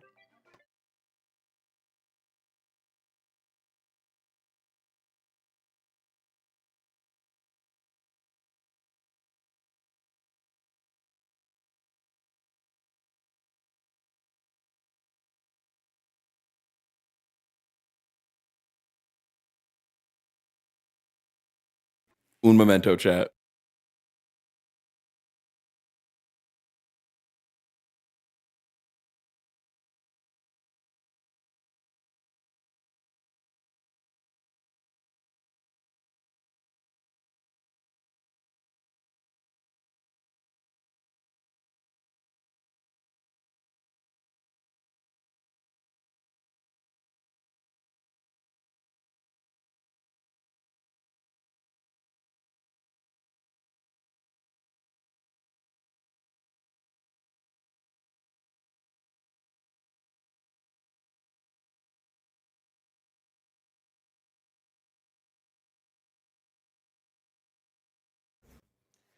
Damn, it didn't work, chat. Okay, it's fine. It's fine. Okay, Bob. Okay. If that's what you call yourself now. Why aren't trans men and women? What was the reason that you said? Because we have either XX or XY, and everything else is either a syndrome or a disorder. And we can discuss it specifically sex. if you like. That's sex. I'm not asking about sex. No, that's actually, we're talking about chromosomes. Yes, chromosomes would be genotypic sex. Which determines sex. That's what actually determines sex is chromosomes. I'm not talking about, nope. Chromosomes determine your genotypic sex. They don't determine your phenotypic. No, actually, because everything else is either a syndrome or disorder. But we can talk about it specifically if you like. Wait, no. Chromosomes like, for instance, like 48 XX syndrome. Bob, hold on, please. Wait. Chromosomes don't even determine your phenotypical sex traits. It's the SRY gene that does that. So I don't even care about what your chromosomes So let's talk about these different syndromes or disorders if you like. We can talk about them specifically. Why are we talking about sex? I'm talking about gender. What does sex have to do with anything? Because it's all determined by chromosomes. Your gender? I'm talking about gender. What is gender? Can you give me a functioning definition? Gender was a term made up in the 1960s, okay? No, it's something that didn't even exist before 1960. So a bunch of people that needed to diagnose people to make money then just determined that, hey, the best way we can do this is just make up a word like gender. And so then we can diagnose these clowns and make money off of them. Wrong. The term gender, the etymology of the term gender. The term gender didn't even exist until like 1965. Please go to the etymology of the term gender and tell me what date it has, please. I'd love for you to do that. 1965. I just gave you the number. Incorrect. It's 1300s. Yeah. Okay. Sure, it was. It was. People can Google it if they'd like to. Let's talk about something specific. Like let's talk about like 46. Hey, just real quick. No. Disorder. No, hold on. No, we're not going to talk about syndrome. We're not going to let's talk about XXY syndrome or XXY syndrome. We're going to talk about syndrome. Gender. So I just want to point out these are all syndromes or disorders because they're atypical. Just like if you were born with more arms and legs, so I have to mute you would be because you are unable to hold a conversation. So this is crazy. So now I have to mute you because you're just trying to steamroll. It doesn't work for me. Steamrolling doesn't work on me. So gender, if you even look at the origin, when you type it into Oxford, late Middle English. Is late Middle English the 1960s? I don't think so. Now, its use grew popularity then. Doesn't mean that's when the word started to exist. So can you admit you were wrong that the word was invented in 1960? Do you admit you were wrong? Have you ever looked at a field guide, like a field guide for animals? I'm muting you again. I can't have conversations with people that are intellectually dishonest. So I've proven that you were wrong about something. You said the word wasn't invented until the 60s. I proved you wrong about that. So can you please admit you were wrong and show that you have some intellectual honesty to have this conversation? Used on animals prior to that. It wasn't used on people. It was used on animals. We are That's why I'm animals, asking you if you ever seen it. Oh my God. Hey, chat, are people animals? Are people animals? True question, chat. Are people animals? Yeah? Oh, okay. Just making sure. Now, again. People are animals? You don't think people are animals? I just said people are animals, numbnuts. Keep up. I said people are animals. Yeah, and that term gender was referred to animals, like in field guides. It wasn't in use for people until the 1960s, until they realized they could diagnose people and make money off of people. Because gender was used in late Middle English to mean birth, family, or nation. Why were we talking about the nation of animals? It was used in field guides. Just like if you look up a field guide prior to 1960s, it's going to say gender, and it's either going to say male or female, and it's not going to say anything else. Family or nation. Because that's all there is. Birth, family, or nation. Do animals have nations? That's why all those field guides are all those. Do animals have nations, Bob? I have to keep muting you because goddamn, this is embarrassing. I just want to know, Bob, do animals have nations? Are we differentiating African giraffes? That's not even a nation, that's a continent. So do animals have nations? Bob, there's no they-them giraffes, are there? What the fuck does that How many they-them giraffes have you met in your lifetime? You love to pivot to other things when you get proven wrong, don't you? This term was not used on people until the 1960s because they knew they could use it to diagnose people and make more money off of people. Because that's how it works. Until they diagnose you, they cannot make money off of you. I know you love being wrong. I know you love being wrong. I know that being wrong is your crack. You just gobble it up like it is crack rock. But unfortunately, for you, that's incorrect.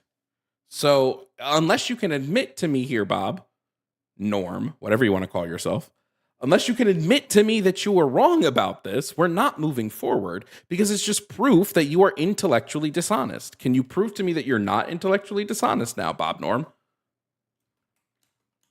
Because these terms were used to diagnose people because they can't make money off of you until they diagnose. Oh my God! So do you know that? They give you a diagnosis, they can't make money off of you. You're going to be muted again because, I mean, maybe it's just you that can't track a conversation. You might not have house training. But, like, that's not the question I asked you. I think you might want to work on your impulse control there, bro. That's not the question I asked you at all. So I'm going to mute you because you don't have house training.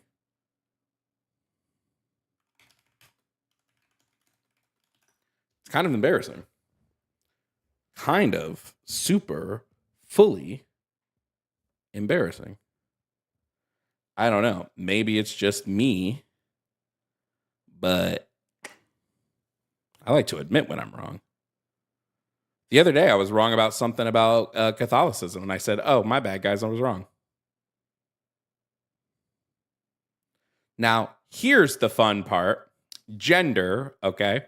We're going to go to Merriam-Webster to look at the origin of the word.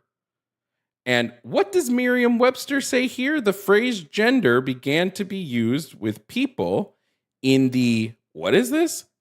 1500s to 1800s? Whoa. That's crazy. Damn.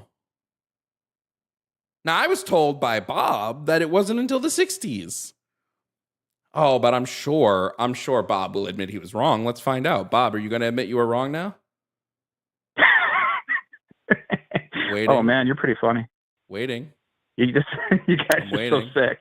I'm waiting. You want to. Oh, okay. So you're not going to admit you're wrong. So you're just going to be muted again. That's embarrassing for you. That's totally embarrassing. Now, I will admit that gender was oftentimes used synonymously with sex.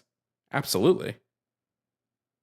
Doesn't mean the word was invented in the 50s and 60s. Bob Norm. Norm Bob, whatever you want to call yourself. So it's just kind of embarrassing, right?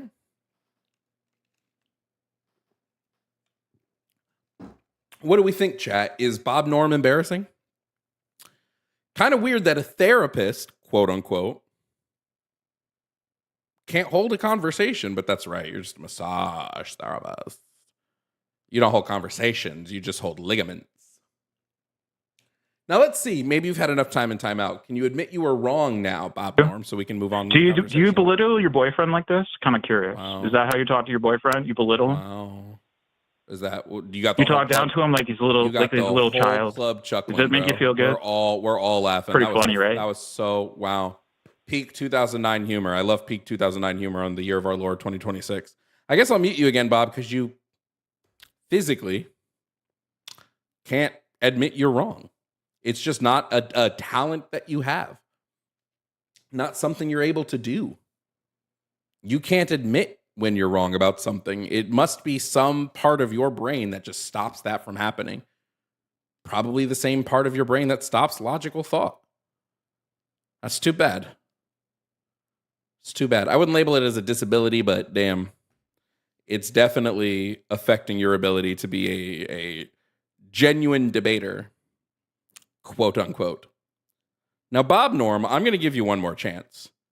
I will unmute you one more time. Okay? Going to give you one more chance. And if you can answer the question, okay? If you can actually answer the question, okay? All right. Then we'll move on. If you can't, I'll just move on to the next call because you are not important in my life. So, Bob Norm, will you admit you were wrong about when the word gender was created? Yes or no? That's all I want to hear. In regards to humans, I explained it. It wasn't. I gave you a chance. You failed. So long. Farewell. Auf Wiedersehen. Goodbye. Adieu. Adieu to you and you and you. Thanks for playing.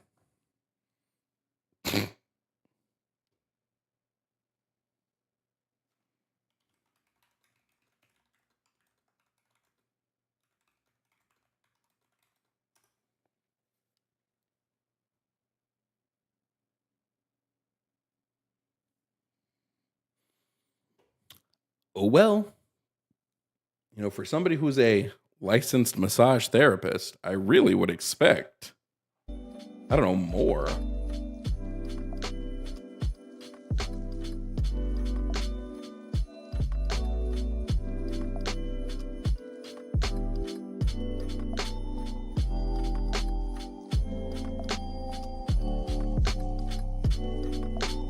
I gotta tell you though, when he called back and I realized who it was, holy shit, bro.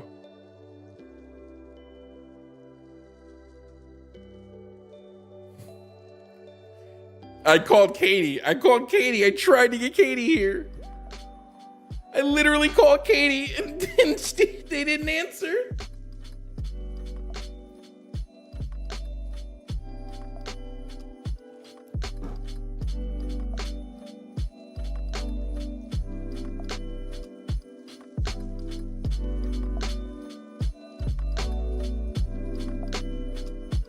Fun fact, I don't think massage therapists should walk around saying we're therapists. I think they should walk around saying we're massage therapists because of the cultural connotation that the word therapist provides.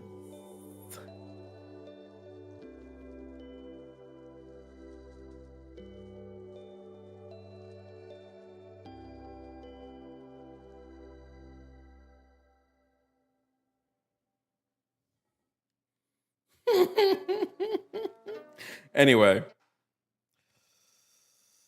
Oof. Boy, oh boy, oh boy, oh boy. We have a fun time here at Jovan Bradley Live Debates, the Jovan Bradley Show, live debating, live show, live debate. Let's bring up the next caller. Next up, coming onto the show, we have Lou. Now, Lou does not think MAGA is uneducated and voted for Trump twice. So let's see how Lou substantiates that. Lou, if you can hear me, please provide me your age and pronouns. Oh shit, I'm on. Sorry, I don't know how this works, but yeah, my name's Lou. Pronouns he, him. 23. Okay, I just gotta say, I've not met someone under the age of 40 named Lou ever, so this is a first for me. So thank you for that. Oh, Lou, you think? Glad to be your first. Yeah, thank you for breaking my cherry. Lou, you think MAGA is not uneducated. Lou, do you think you will prove me right or prove me wrong on this point? On this one, I think I'll prove you wrong. And Okay. I mean, I just want to clarify: you genuinely believe that all of MAGA is uneducated? Yeah. Yes, I believe if MAGA were to educate themselves, they would not be MAGA anymore. I guess let me parse this out. There are people in MAGA who may be educated, but they're evil people because they don't care that supporting the MAGA movement and administration is harming more people than it's helping. So I guess some people could be evil. So, but if you're a sane individual, once you're educated, you're not going to be MAGA. Like, say, 75%, just to throw out a fucking number out there, is just uneducated. Yeah, they're definitely uneducated. If they were educated, they wouldn't be MAGA.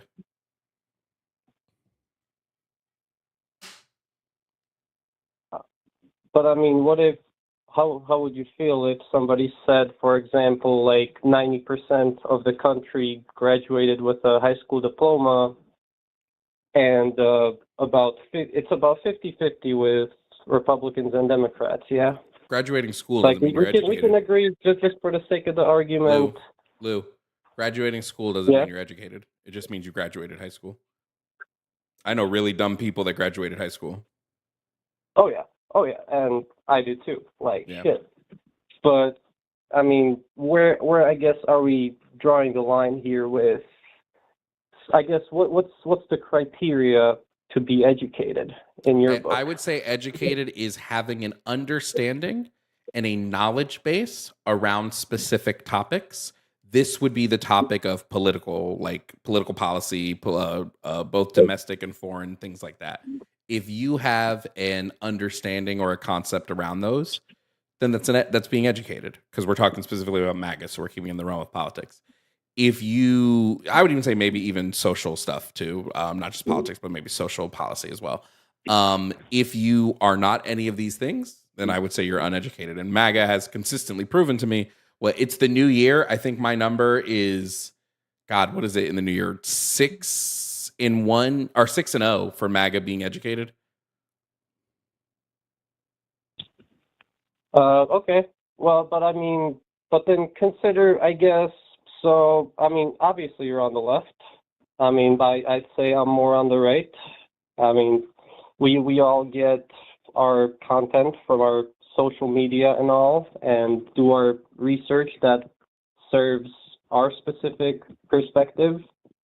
I mean, don't you think that people on MAGA might be being fed the exact same thing that the other side is uneducated as well, and it's kind of causing this hassle between us to where we can't really have productive conversations anymore? I mean, I have hundreds of productive conversations a month. When it comes to what MAGA, I think MAGA absolutely believes the left is uneducated. My stance is prove that. I prove that MAGA is uneducated by talking to them and showing that they are uneducated on the things Trump has done, the things he's doing, the policies he's enacted, the plans that he has going forward. They prove I'm uneducated by. So yeah. Okay, but do you see how kind of both of our evidence here is just kind of, how do I say, subjective, you know? Well, yeah, this would be a Like- subjective. Like talking for point. example, I could be a dickhead and call you uneducated. You can call me uneducated, whatever. But at the end of the day, like if you're going to go around with the belief that anybody who doesn't agree with you is uneducated, Let me ask then you a question. Let me ask you a question. Do you think when I say that they're uneducated, do you think that's like divisive? yes, absolutely. I think it's very divisive when you say somebody who doesn't agree with me is uneducated. So do you think it's divisive when Trump calls the left vermin? Hell yeah. Do you think it's divisive when Trump calls the left like scum and radical left monsters and demonizes the left like wholeheartedly?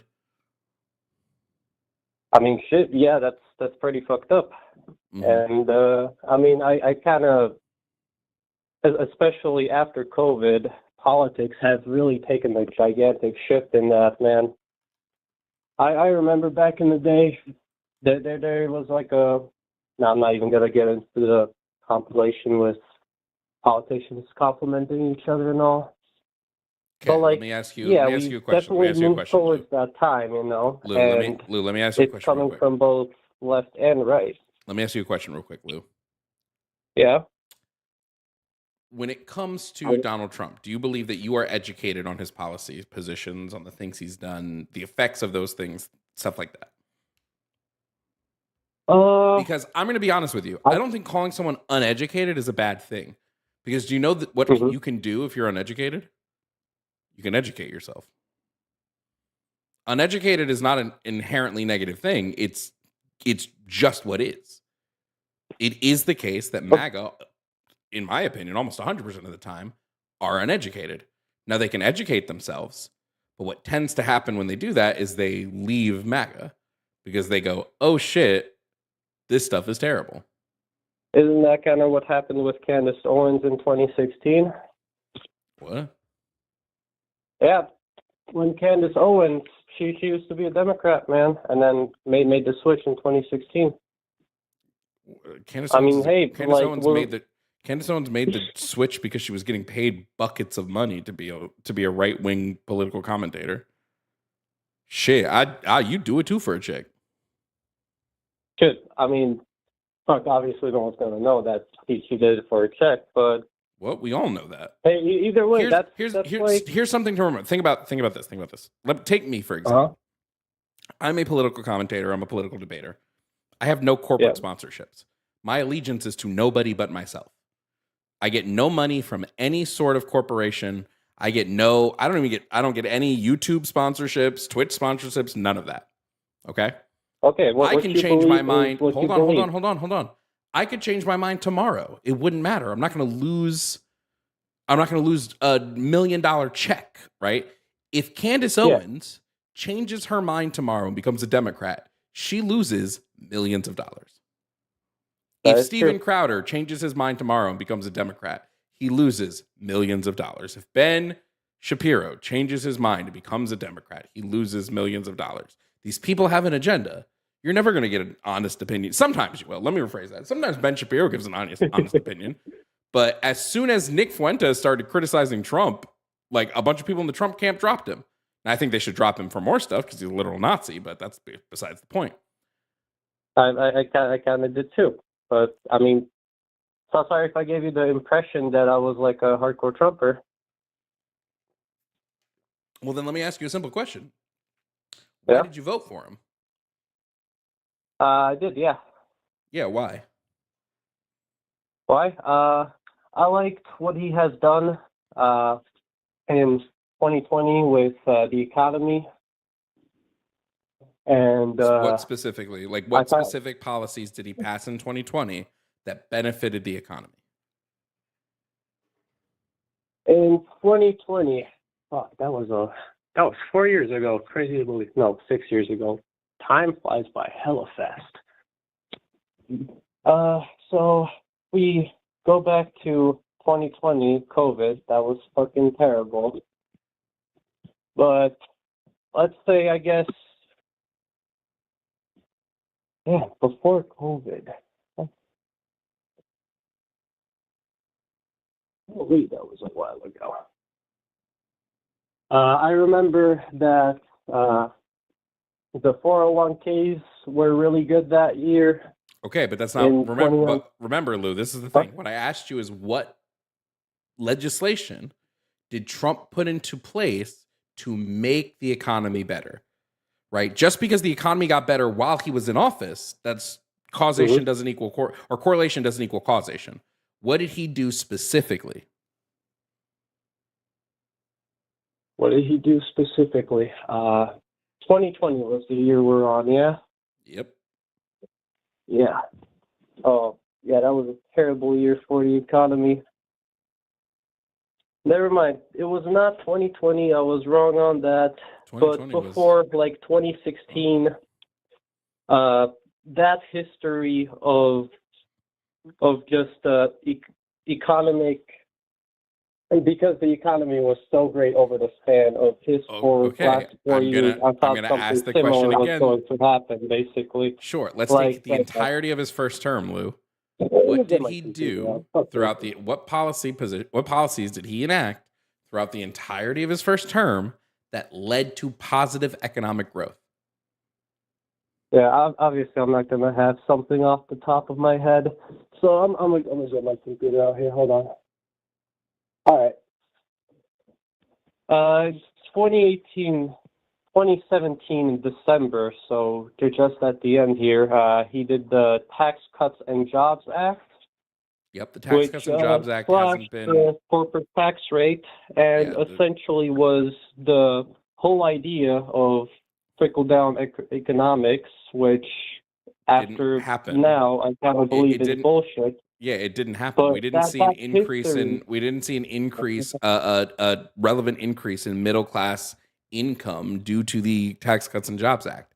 What instead we saw was a steady stream of economic growth up until COVID that was on the same upward track as it was, growing at the same rate as it was as from Obama's time period, because we were on upward economic growth from Obama. And so when we got to Trump, he didn't pass any, because if he did, we would have seen spikes. We would have seen direct spikes in economic growth. We didn't see any of those. So the Tax Cuts and Jobs Act did not expand middle class earnings. It didn't take people from lower income classes and move them up. It didn't do any of this. It did, however, lead to a lot of corporate tax breaks for rich people. It very much did, didn't it? Yeah. Yeah, and then that same act actually also doubled the child tax credit, which that was actually pretty helpful. And yeah, I just put extra money, and I thought that, hey, if it's continuing like this, it could only get better from there, right? And then yeah, but it wasn't. Trump didn't do anything to continue it. All Trump kind of did was nothing, right? Now, if we look at the child tax credit, he didn't make any significant changes to it in his first term, right? All he did was he increased it increased from 1,000 to 2,000 for qualifying child, right? But that was that was a Democrat addition to the TCJA. Wasn't anything he wanted in there.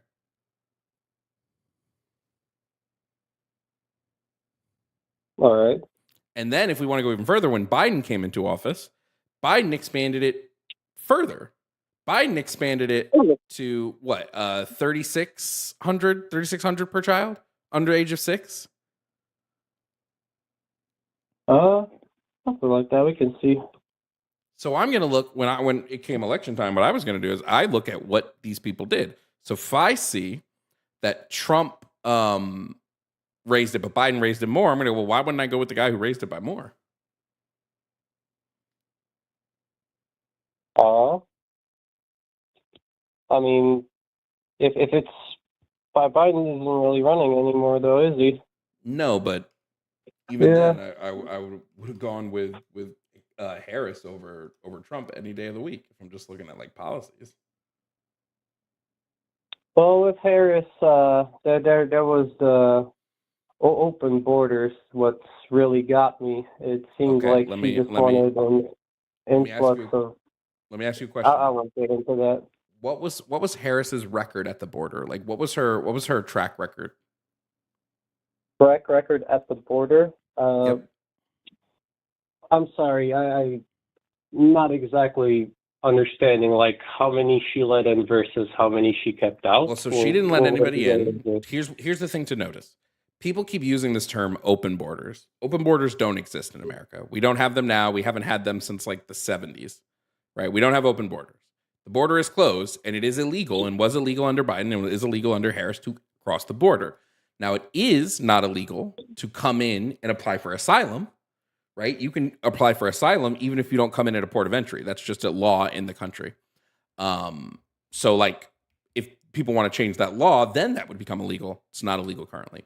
Now, Harris was tasked with by Biden to go to the border and figure out why undocumented immigration was increasing from the Northern Triangle.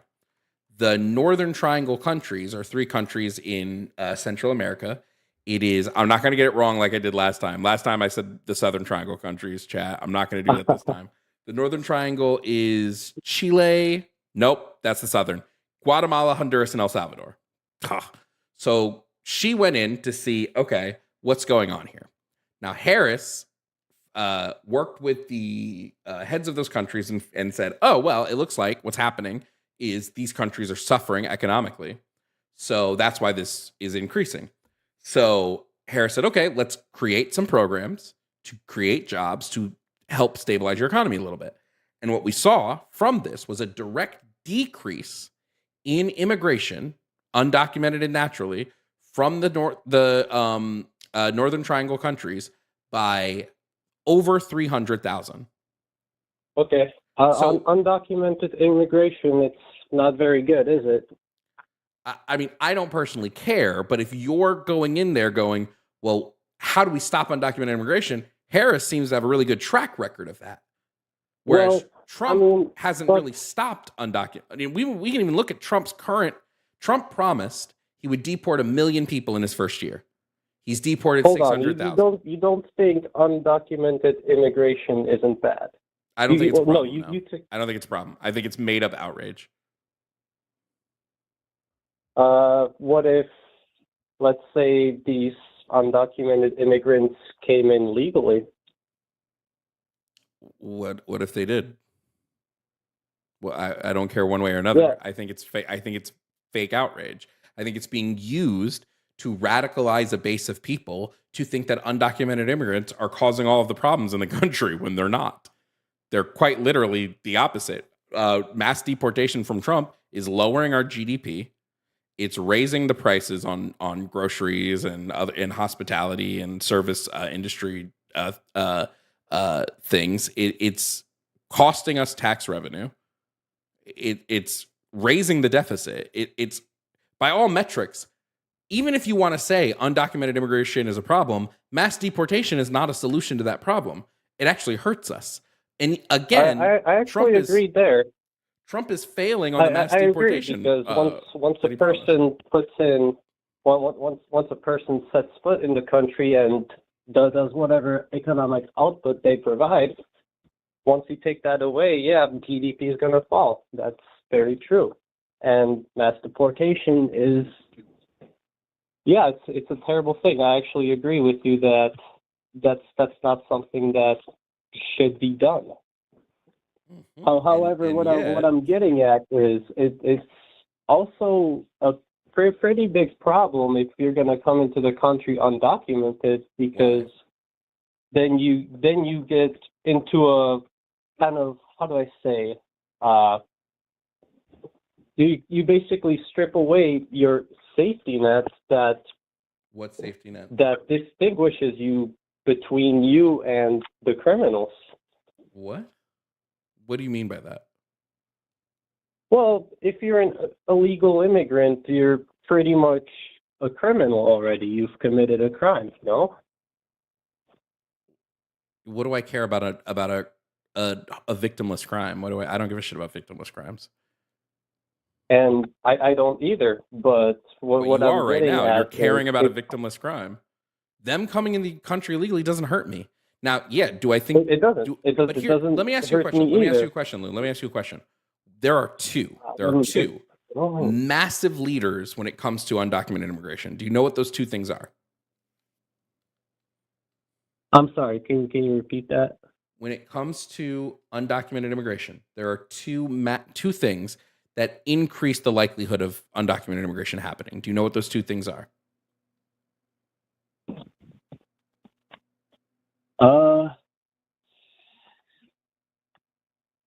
Hold on.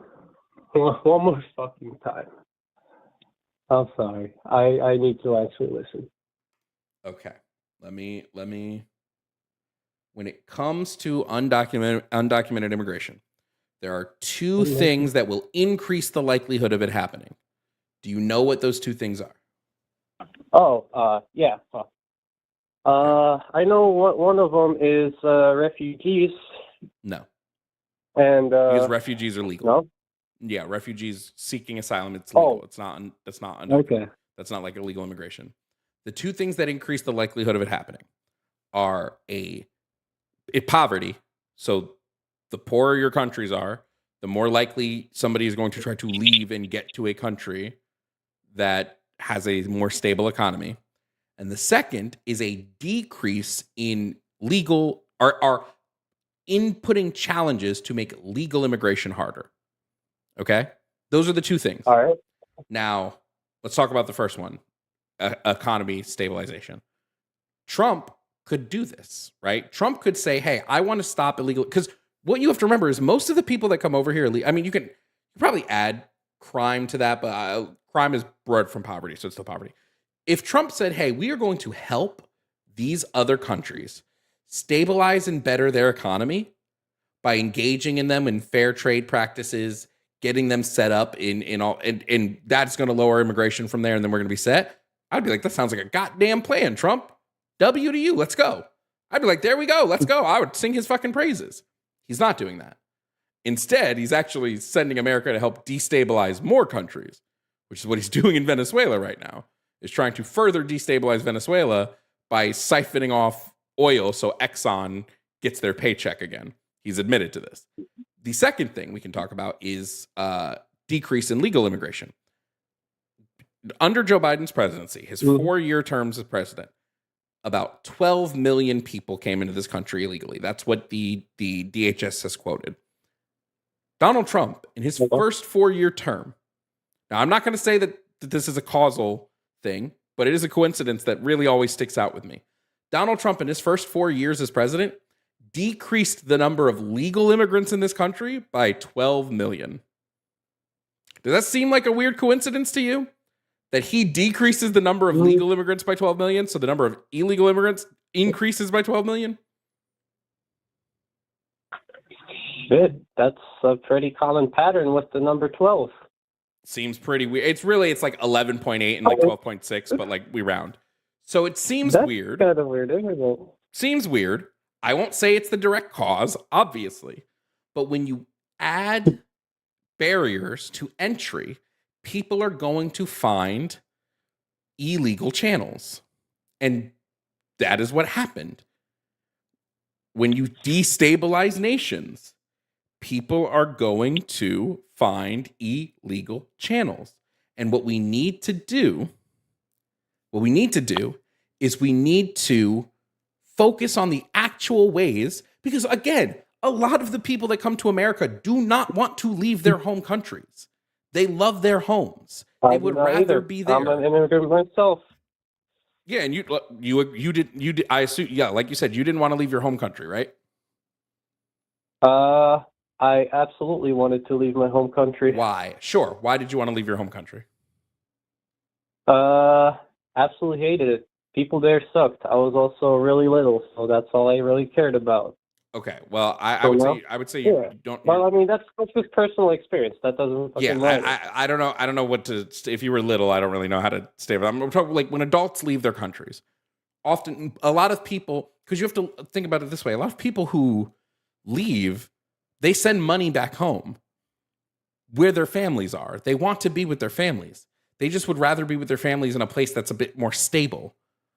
So Right. again, if I'm going to look at proper immigration policy, I'm going to look at Kamala Harris, who went to these countries, figured out the very obvious that poverty increases immigration, and worked on limiting poverty.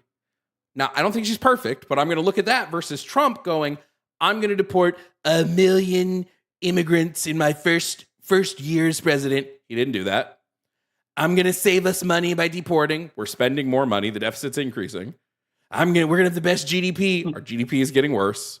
All of these things that come with mass deportation. It's not worth it. Instead, what's worth it is to make it more beneficial that these people are like, oh, I want to go home. I can go back to my home. That'd be great. Okay, well, I mean, they shouldn't. Yeah, but that doesn't mean that you should go and steal fucking American citizens' benefits after They that. aren't. Jeff, Lou. Do you know how much money Mhm. in taxes undocumented immigrants pay in this country every year? How much money they pay? Pay in taxes, yes. How much money they physically pay in taxes? There wouldn't be a record of that. They're undocumented. Unfortunately, Lou, you are incorrect. The IRS quite literally calculates this. It's $100 billion. They pay $100 billion every year in taxes, and then are not Why able would to they access. pay taxes if they're undocumented? So they are able to, even undocumented citizens are able to access what's called an ITIN number, which is a number the IRS gives to people who are not citizens. Even those who are here illegally can get an ITIN number. How do you think we found a bunch of them? It's because we have their ITIN numbers. ICE literally went to the IRS and said, "Can you give us the information for all these people?" And the IRS was like, "Sure, here you go." Wait, So they get ITIN numbers so they can work here legally above the table, and then they pay federal and state taxes through that. wait, that's fucked up. So why can't they just become legal then? Because the country isn't built that way. I agree it's fucked up, but Trump would rather. So here you have a bunch of people who have no criminal record because, like, I think it's like 70% of the people arrested by ICE have no criminal record. They're paying taxes and working as in the communities, and instead we're shipping them out. Some of which are going to third-party locations, not even to their home countries. They're just regular fucking people at that point. What the fuck? So, Lou, do you see why I have an issue with people who support Donald Trump's immigration policies? I mean, I see that. Yeah, but then also, what about the really the criminals? I mean, I have taking genuinely care of them as well. I have no issue with a country deporting violent criminals who are not here legally. I have no issue with that. Yeah, and I think If that Trump was does a all better Trump was job doing, of that than but hey, whatever wait, Democrat. are you ready? Are you ready for us to prove that that's not the case? Trump said, "I will deport 1 million people in my first term." He's deported 600,000. Do you know how many people Biden deported in his last year in 2024? So we'll compare last year to this year. You know how many people Biden deported? How many? Almost 700,000. 700,000. So they're about the same. So Biden deported more people via less violent means while engaging in less human rights violations than Trump. And if we want to talk about violent criminals, again, the bulk of people arrested by ICE are not violent criminals. I can pull up the exact number for you. Hold on. Let me pull up the exact number.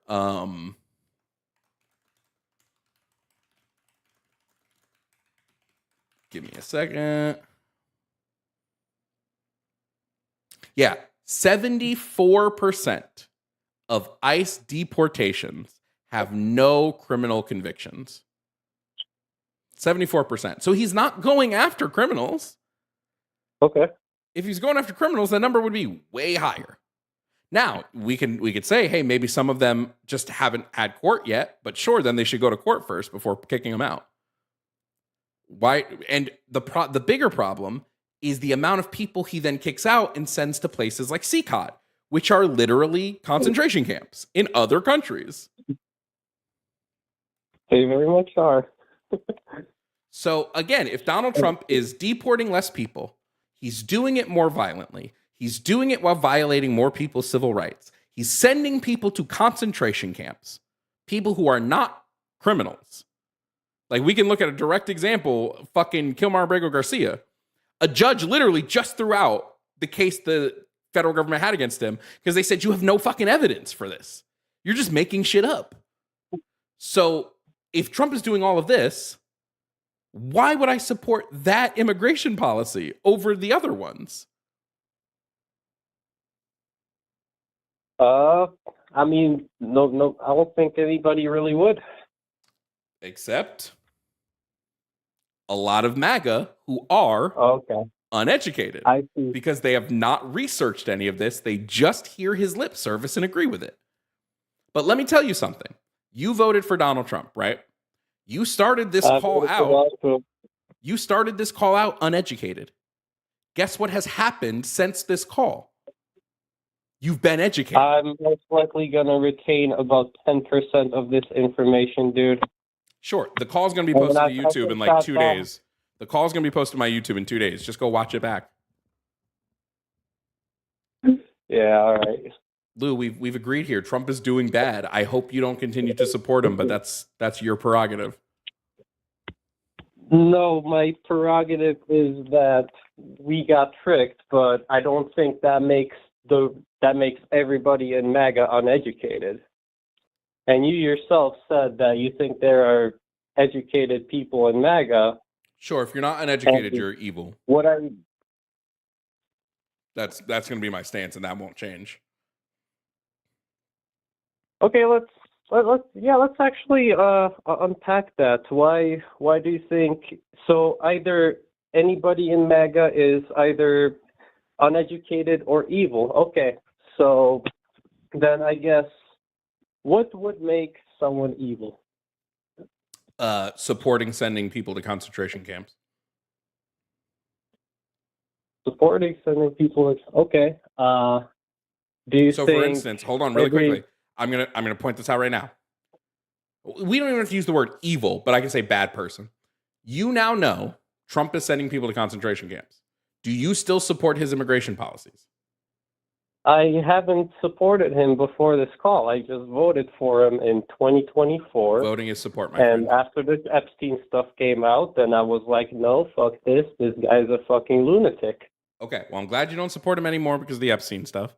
I didn't support him well before that. But all I'm saying is if somebody comes to me and they say, I support Donald Trump's immigration policies, and I say, Donald Trump is sending people to concentration camps, and I prove to them that he's doing that, and they say, well, I still support that, they're a bad person. Okay, yeah, but here, the thing is, a lot of people have found ways to kind of put a blanket over their eyes and doesn't just make you not a bad person. that this isn't really what it looks like. Culpability is So still exists. I don't think A society that turns a blind eye to human rights violations is still at fault for that. Well, people do that all the time, and both on the right and left. Yeah, I would say the same thing about people on the left if they turn a blind eye to human rights violations. They're bad people. Okay, so all right, we've concluded that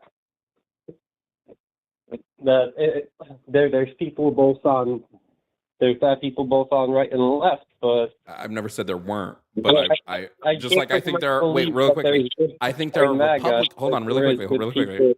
Lou, wait. I just want to point out. I think there are Republicans, people who are not MAGA, who are not uneducated or bad people because they don't support Donald Trump. But I think if you are MAGA, then you are. But Lou, we've run out of time. I hope you go back and listen to this call. It's probably going to be posted in like 2 days on my YouTube and maybe retain some of that knowledge. Thank you for calling in, Lou, and have a good rest of your day.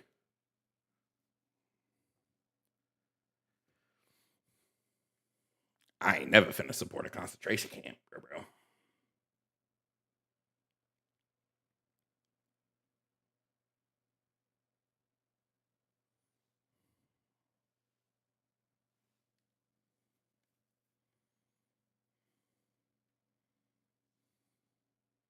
I will be right back, and then we have one more call for the evening. So I'll be right back, and then we'll take that final call, and that'll be the show tonight. Give me 1 second.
All right, before we take this next and final call, oh, never mind. We've gotten more calls since I said that. I guess we're going to keep going. I'm not tired. I was only going to stop because there were no calls in the queue. Guess we'll keep going. I was only going to stop because there were. But before we continue, baddies and zaddies and daddies alike, remember to support the channel. So, again, remember, I have no fucking corporate backing in any of this. Support independent content creators. What you gonna give money to I don't even know any leftists backed by. Oh, you gonna give money to super, never mind, we don't have any calls except this last one. I guess this is our last call. But also, don't give me your money if you're broke, guys. Please, God, please don't. Please don't. Save your money if you don't have it. I also, hey, I figured out how we're going to do the food drive. I forgot I have a goddamn Costco membership, you guys. I can buy bulk as fuck at Costco. So I think I'm going to set up a specific account that is just for the food drive. There's a goddamn ant on my screen. God, that's the one thing about Florida, dude. Some of these new construction homes are so bad for bugs. It doesn't help that the home that I moved into was empty for 50 days. Shit was fucking crawling with insects when I got in here. What am I gonna say? Oh, so I'm gonna create an account. I'm gonna create an account so that way we can just buy the food. I've just got to figure out the menus. So I'm gonna sit and try to do that probably this week, and then we can start the food drive. So consider supporting the stream. Yeah. Winnie, we'll close the lines right now. Lines are officially closed. This will be our final call going forward. So feel free to hop out. Everybody say thank you to Winnie for screening today. Say thank you to Winnie for being a call screener. So we're going to take the final call. And we're gonna see how this goes. Last up on the show, we have Madeline. Now, Madeline is calling about gender affirming care for minor. Caller says that she is trans. It's totally fine, totally great. And that because gender affirming care changes the brain, that it should be outlawed for minors. Let's see how Madeline substantiates that. Madeline, if you can hear me, please provide me your age and pronouns. Hello, I'm 23. My pronouns are she, her. No problem. Now, Madeline, you think that because gender affirming care changes the brain, it should be outlawed. Is that correct? Yeah. Well, okay. I was. What got me to come to this call was that I heard another person, who was talking about like we need to figure out an age, a specific age, and I would say probably we should do it at 18, just because I feel like, we need to determine. You have to make a cutoff, right? Like when do we get our rights, right? Like when do we get all of our rights? I say 18. I've seen some people say 21. I think that's too late. So let me ask you a question on that. Do parents have a right to make medical decisions for their children? Sorry, say that again. Do parents have a right to make medical decisions for their children? I think parents can make foolish decisions. I don't care if the decision is foolish or not, right? Like if there's a parent who doesn't let their child get an abortion, right? I would say that's foolish, but that's their right as a parent, right? I'm just asking if they have the right to do it.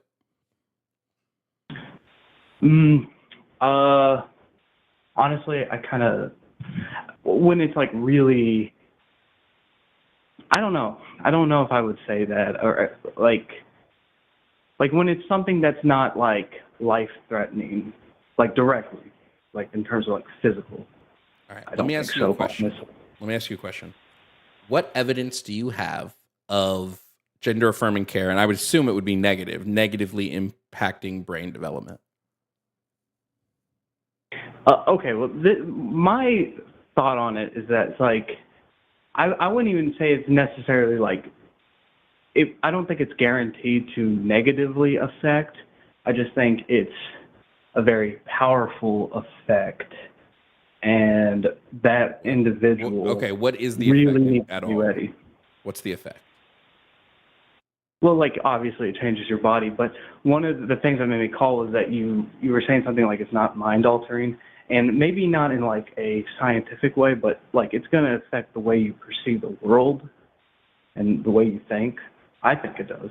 I mean, that's my experience. In what way though? Like I could understand it changing your outlook on life and your outlook on the world, because a lot of people who go through it end up happier, so they don't see the world as such a miserable place. But if it's not affecting the brain in a negative way developmentally, why would that would seem weird for me to now say we need to outlaw it. Well, I feel like it's going to change I think it would change your behaviors in some way. And I think someone who might not be like mentally, if they're not like, they've not really thought it through, they may grow to dislike the way it changes their In what way specifically though? In what way specifically? Well, like, I mean, it's hard. It's just like an overall feeling, the way you think, I guess. But so many things that so many things you do when your kid does that. So like, why is this now the thing that I'm going to be like, no?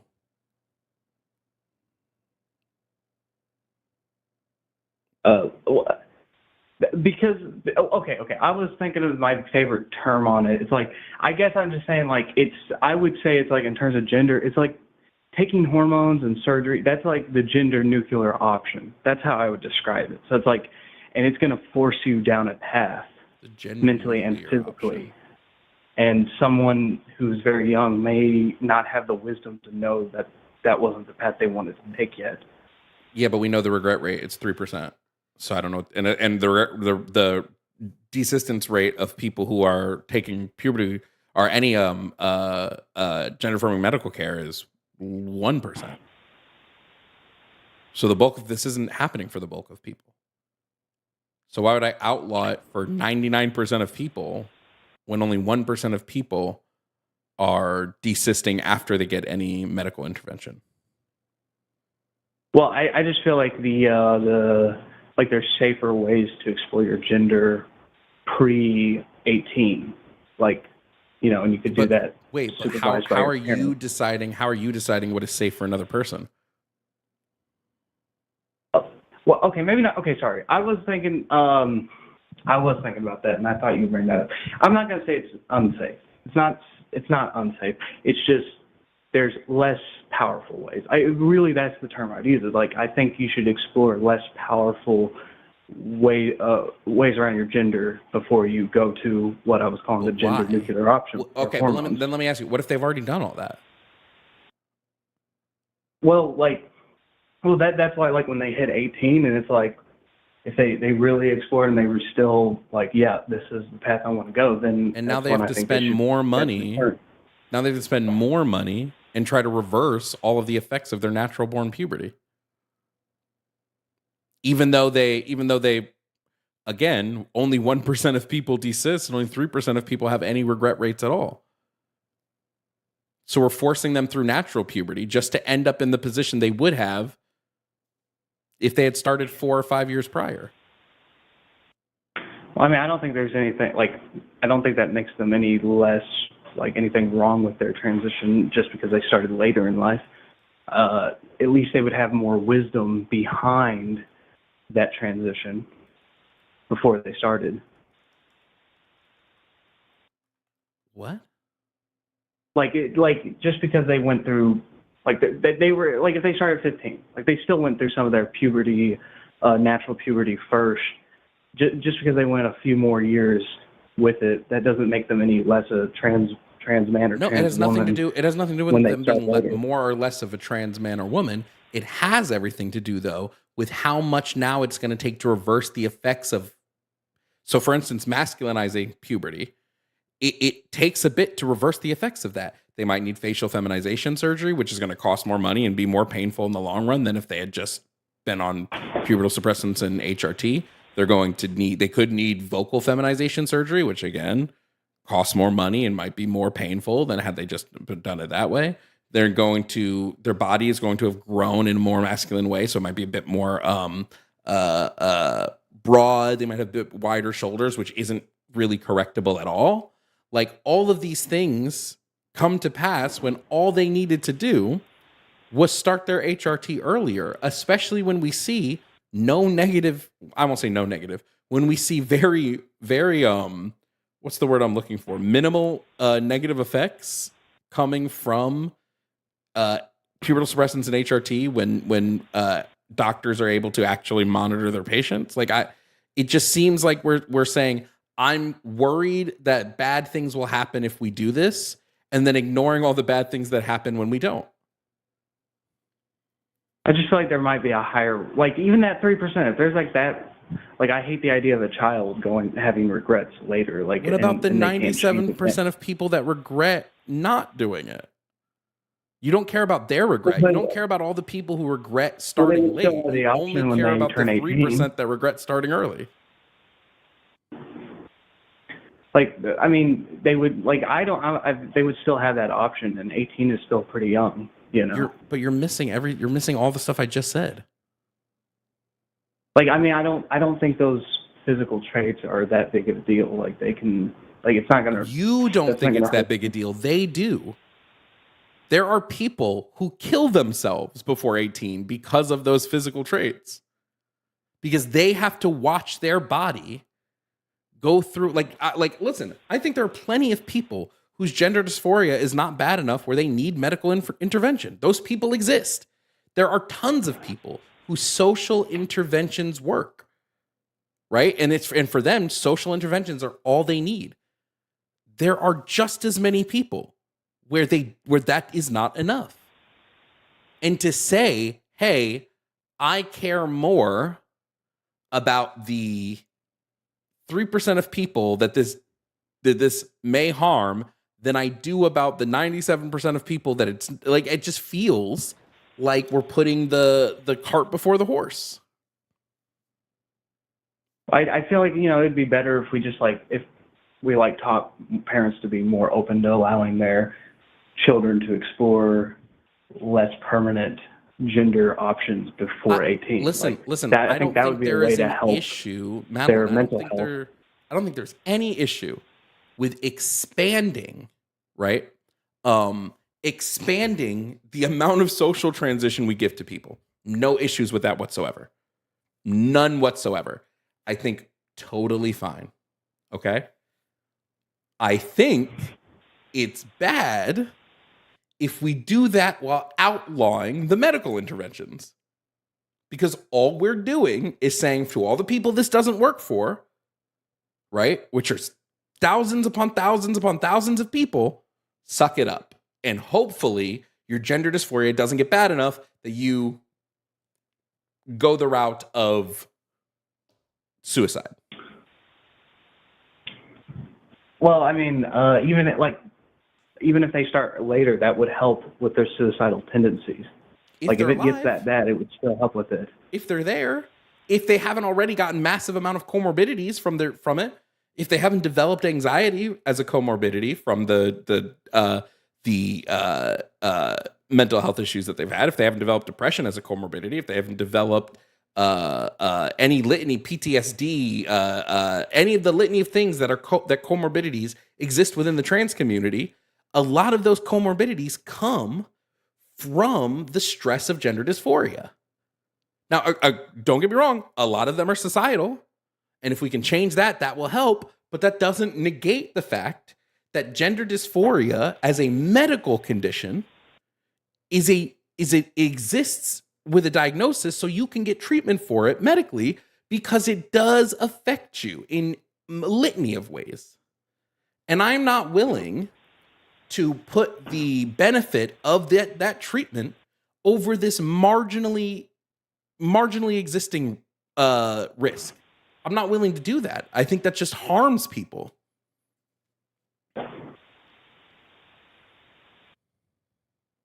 I feel like you're underestimating how powerful it is, though. Like for that person who regrets it, it's like, that's really like, whoa. Like, it's really going to affect them so much. Wait, and you're underestimating such to the a big person. consequence. Wait, there's a way. Okay, there's a way to help the regret rate. Okay, the way we help the regret rate is we give people further gender education. We allow people to express themselves earlier.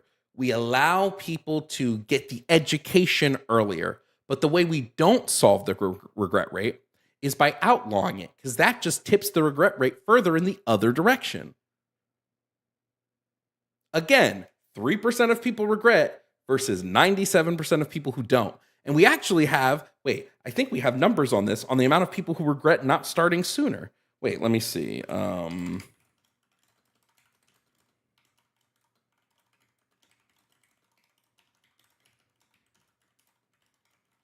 Give me 1 second, because I'm pretty sure we have those numbers as well.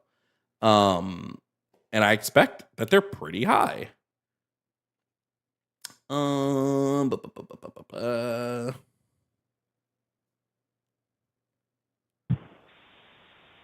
Maybe we don't. I should be the person to start this study.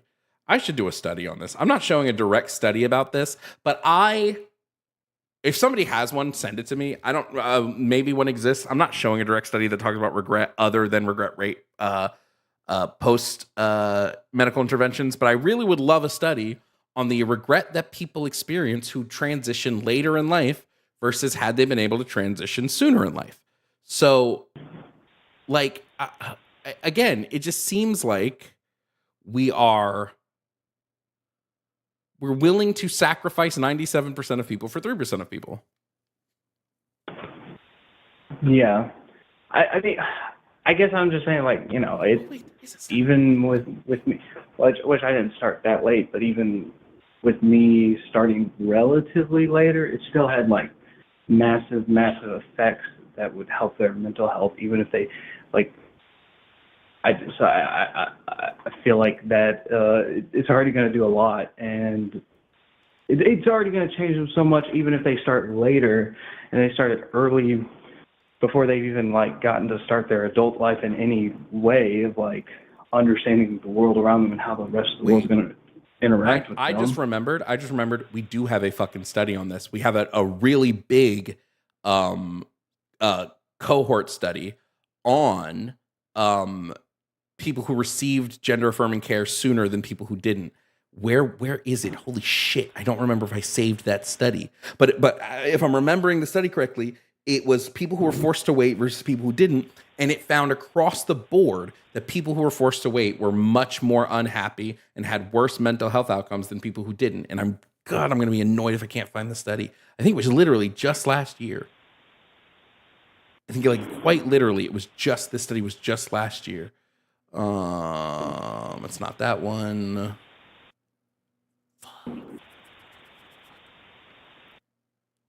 It was either 2025 or 2024 this study came out.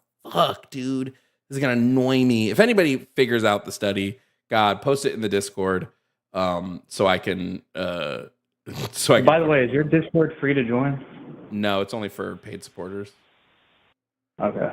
I mean, you can join it, but the only chats you'll have access to are the ones that tell you when I go live and shit like that. Fuck, I can't find it. Either way, my overarching point here is just... I think that we should focus on what seems to work, and that is medical intervention when accompanied by doctors, therapists, counselors, all of those things. It shows positive effects, and we should lean into those positive effects so that we don't have as many people suffering. I know this. I'm coming from like an emotional place about it. It's just it makes me nervous how powerful it is, right? And I feel like people that just pull up the study are underestimating how powerful hormones are. Like, because I agreed with one earlier. They are drugs. Like they're really powerful drugs.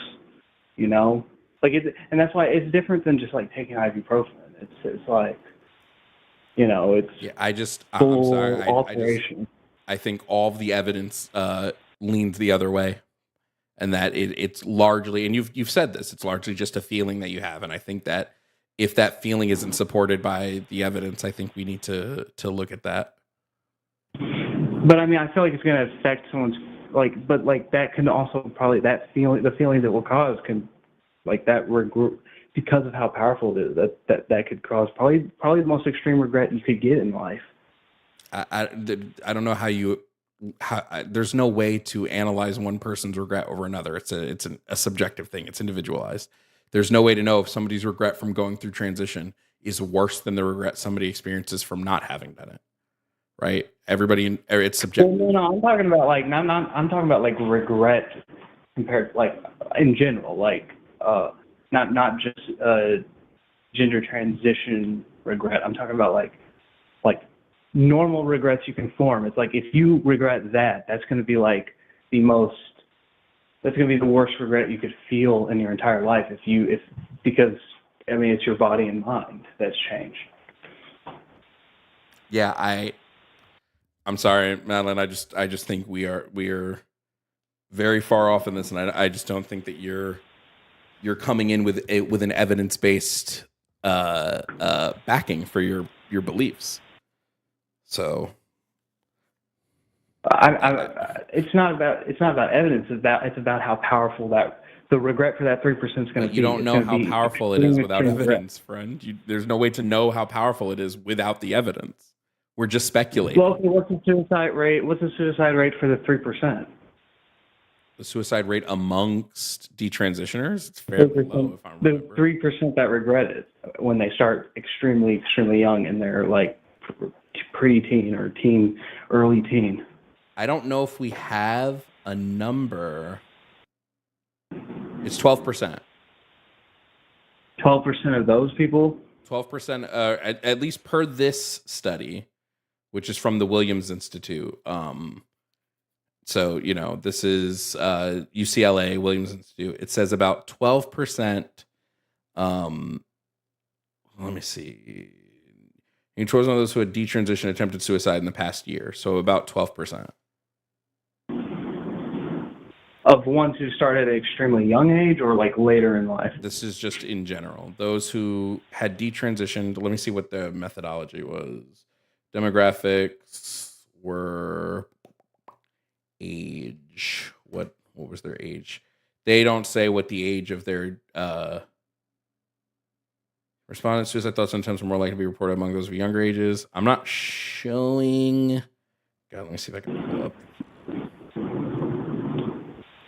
But even if it's 12%, that's way less than the amount of people who commit suicide because they can't get access to that. Well, that's not like, I think like access, yes.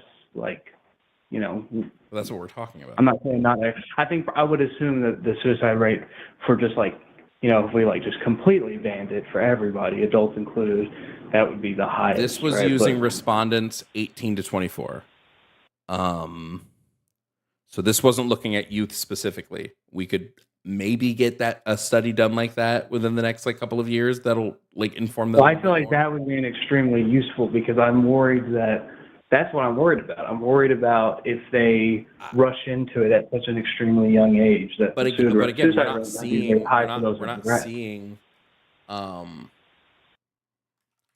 We're just not seeing that across the board, right? Well, I get, but you said we don't have studies on that. We just have like the regret and non-regret for. No, but we have that. We have that 46% of youth consider suicide who are trans, who don't get access to this stuff. So, in my opinion, no, I mean, I agreed with that. I would say like complete non-access, but that rate would drop significantly even if you started at 18. I'm talking about the ones that were like among that small number of 3%. How high is their suicide rate? Yeah, I mean we can do a thing maybe some point, but right now we don't. I that's think basically my concern. My concern is that someone that young and unwise might like it could backfire because of how powerful. I think if the regret rate is 3%, if the regret rate is 3%. Hold on. If the regret rate is 3%, we're looking at 3% of people we're looking at the suicide rate amongst 3% of people versus the suicide rate among 97% of people.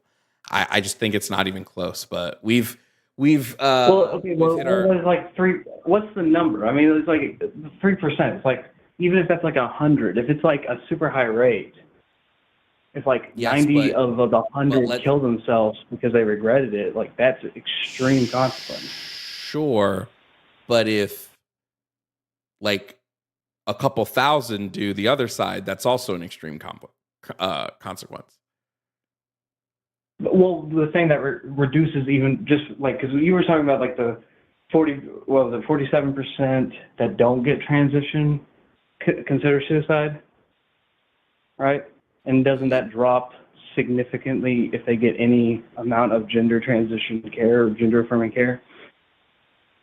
It depends on the care, but there's also a significant drop from gender affirming medical care. There's like a 70% drop in suicidality when you receive medical gender affirming care. 70% is huge. Yeah, no, and that's why I said I agree. I mean, it's helped me. You're saying they should not receive medical affirming care. But what I'm saying is, like, regret for the ones that regret it. It's like in general, we need to let transgender people get access to hormones because there's the data to back up that it reduces suicide rates. But like, I hate the idea that potentially we're pushing very, very young people, even if it's a small number, into suicide. I don't think we're pushing people into suicide. I just disagree. But we're about 25 minutes in, so we are about time for the call. But thank you for calling in. And hey, I did enjoy that's just like a small concern. I mean, I'm totally I would obviously be on board with gender transition. I've been transitioning for a while. It's just I'm just worried about children sometimes. That's really my only. But especially I just think we need to study it a little bit further, really. Yeah, when it comes to children, we don't have a lot of data on it because I agree.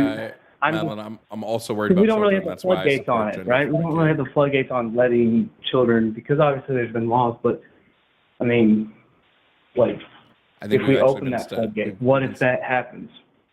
Madeline, again, I think we've been studying this for a long time. We have like, oh God, we have like tons of data on it. But yeah, it's yeah, okay. I mean, Well, wait, I mean, they haven't been like letting. Well, how long have they been? I didn't think they've been letting like we have literally extremely young 50-year children do it for a very long 50-year time. studies on this stuff.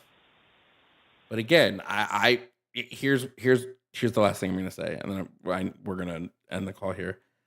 I think that I cannot tell a parent what type of intervention they need if they have a kid who has a big enough risk that kid is going to either self-harm or commit suicide. I think all the medical intervention in the world is worth it to prevent your kid from dying. And that's where I'm at. So Madeline, thank you for calling. You have a good rest of your day, and be well. You too. Okay.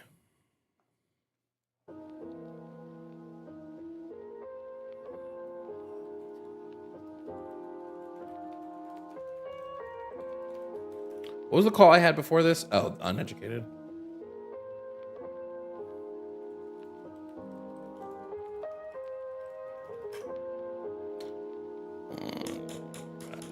Okay, nice. Not bad. Guys, thank you for being here. We're going to go through our super chats, but that's the last of our call-ins today. So let's go through our handy dandy super chats. You like this the super chat screen? Oh, it says office hours, but it's not office hours. Hold on, I need to take that away. Probably starting soon. If the lives go 3 hours, it might hit a point where I do the first 3 hours as debates, and then I do the last as office hours. That might be a thing that we like implement going forward. This is from yesterday. This is one of them from yesterday. Hold the phone. We have Right Plate. Right Plate said, would you explain Facebook monetization to me like I'm 5? And I did, kind of. It's just that Facebook will pay you per view. It's the same as any other monetization. Meta monetization is weird as fuck, though. I'm monetized on Facebook, but they will not monetize me on Instagram. It's the same company. Weird as shit. Kane Malice said, Trump supporters to the front line. We didn't get many MAGA today, but it's okay. A lot of people will call in, and I see them waiting, and they leave. So, Joshua Everett said, I just want trans people to get their care in the specific 3-day period that I feel is the right 3-day period. Michael, pretty much. Not just Michael, some others do, but yeah. Metricon 9000 said, so tired of concerned trolls not understanding that waiting until after puberty to start the process makes things exponentially worse. Crazy that this was sent 2 hours ago. Thank you for the super chat. From Unto the Breach, thank you for the $5 super chat. Said, very good shit today. I have good shits every day. I think I'm going to steal Forrest. You know how Forrest has never had a bad day? I want to say never took a bad shit. But that's not true. I've taken loads of bad shit. An absolute metric fuck ton of bad shit. From the Duke of New York, thank you for the super chat. Said nothing, but thank you for the super chat. From Tenny810 said, if your family didn't cross the Pacific Ice Bridge, I don't consider you an American. From a lady whose ancestors came on the Mayflower. Low-key kind of funny, I'm not gonna lie. Thank you for the super chat. From Muichi Roto Kito. I botched that probably. Thank you for the $10 super chat. Said, Bro was asked if he thought trans men and women were men and women and said, from a gender point, I agree, but from a sex point, I don't. My guy, the gender part is the only part that matters. People do that all the time. They're like, so you don't mean sex? Nigga. From Canadian Goose, thank you for the super chat. Said, pretty sure we could see Bob was intellectually dishonest when he called himself a therapist instead of a massage therapist to make people think he's qualified to have this conversation. And look, he could have taken classes. Bob could have easily, in his education, taken classes on mental health or behavioral health, or human psychology, human sociology, but I'd be surprised the way he talks to people. From Muichi again, said Lou, yeah, that's bad, but there's bad people on both sides. Jesus, Lou, do better. I don't know that Lou has the capabilities of doing better. I don't think that was in the cards for Lou. Doesn't seem like a thing Lou can do.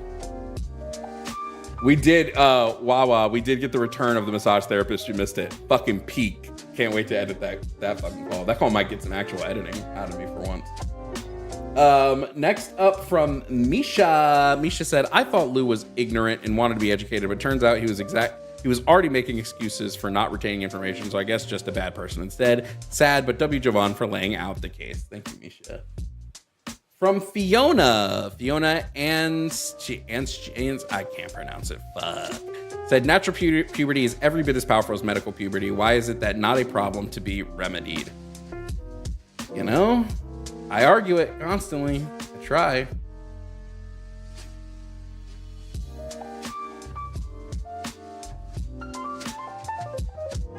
And then finally, from the Biflower, I was gonna say the Bifflower. The Biflower said regular puberty is also very powerful. I agree.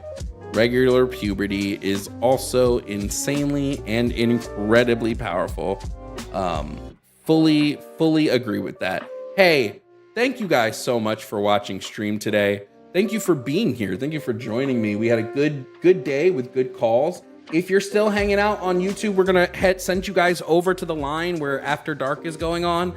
Head on into that. I think it's Austin and Paul tonight. Say Jovan says what's up. You guys go have fun with that. Sorry to Andrew Wilson. Sorry I couldn't get to your call. Feel free to call in tomorrow. And maybe we can get to your call tomorrow. But sorry we couldn't get to your call today. Thank you guys for being here. Thank you for joining me. I hope you guys have a beautiful rest of your day. I have been Jovan Bradley. This has been Jovan Bradley Debates, live debate stream. Goodbye.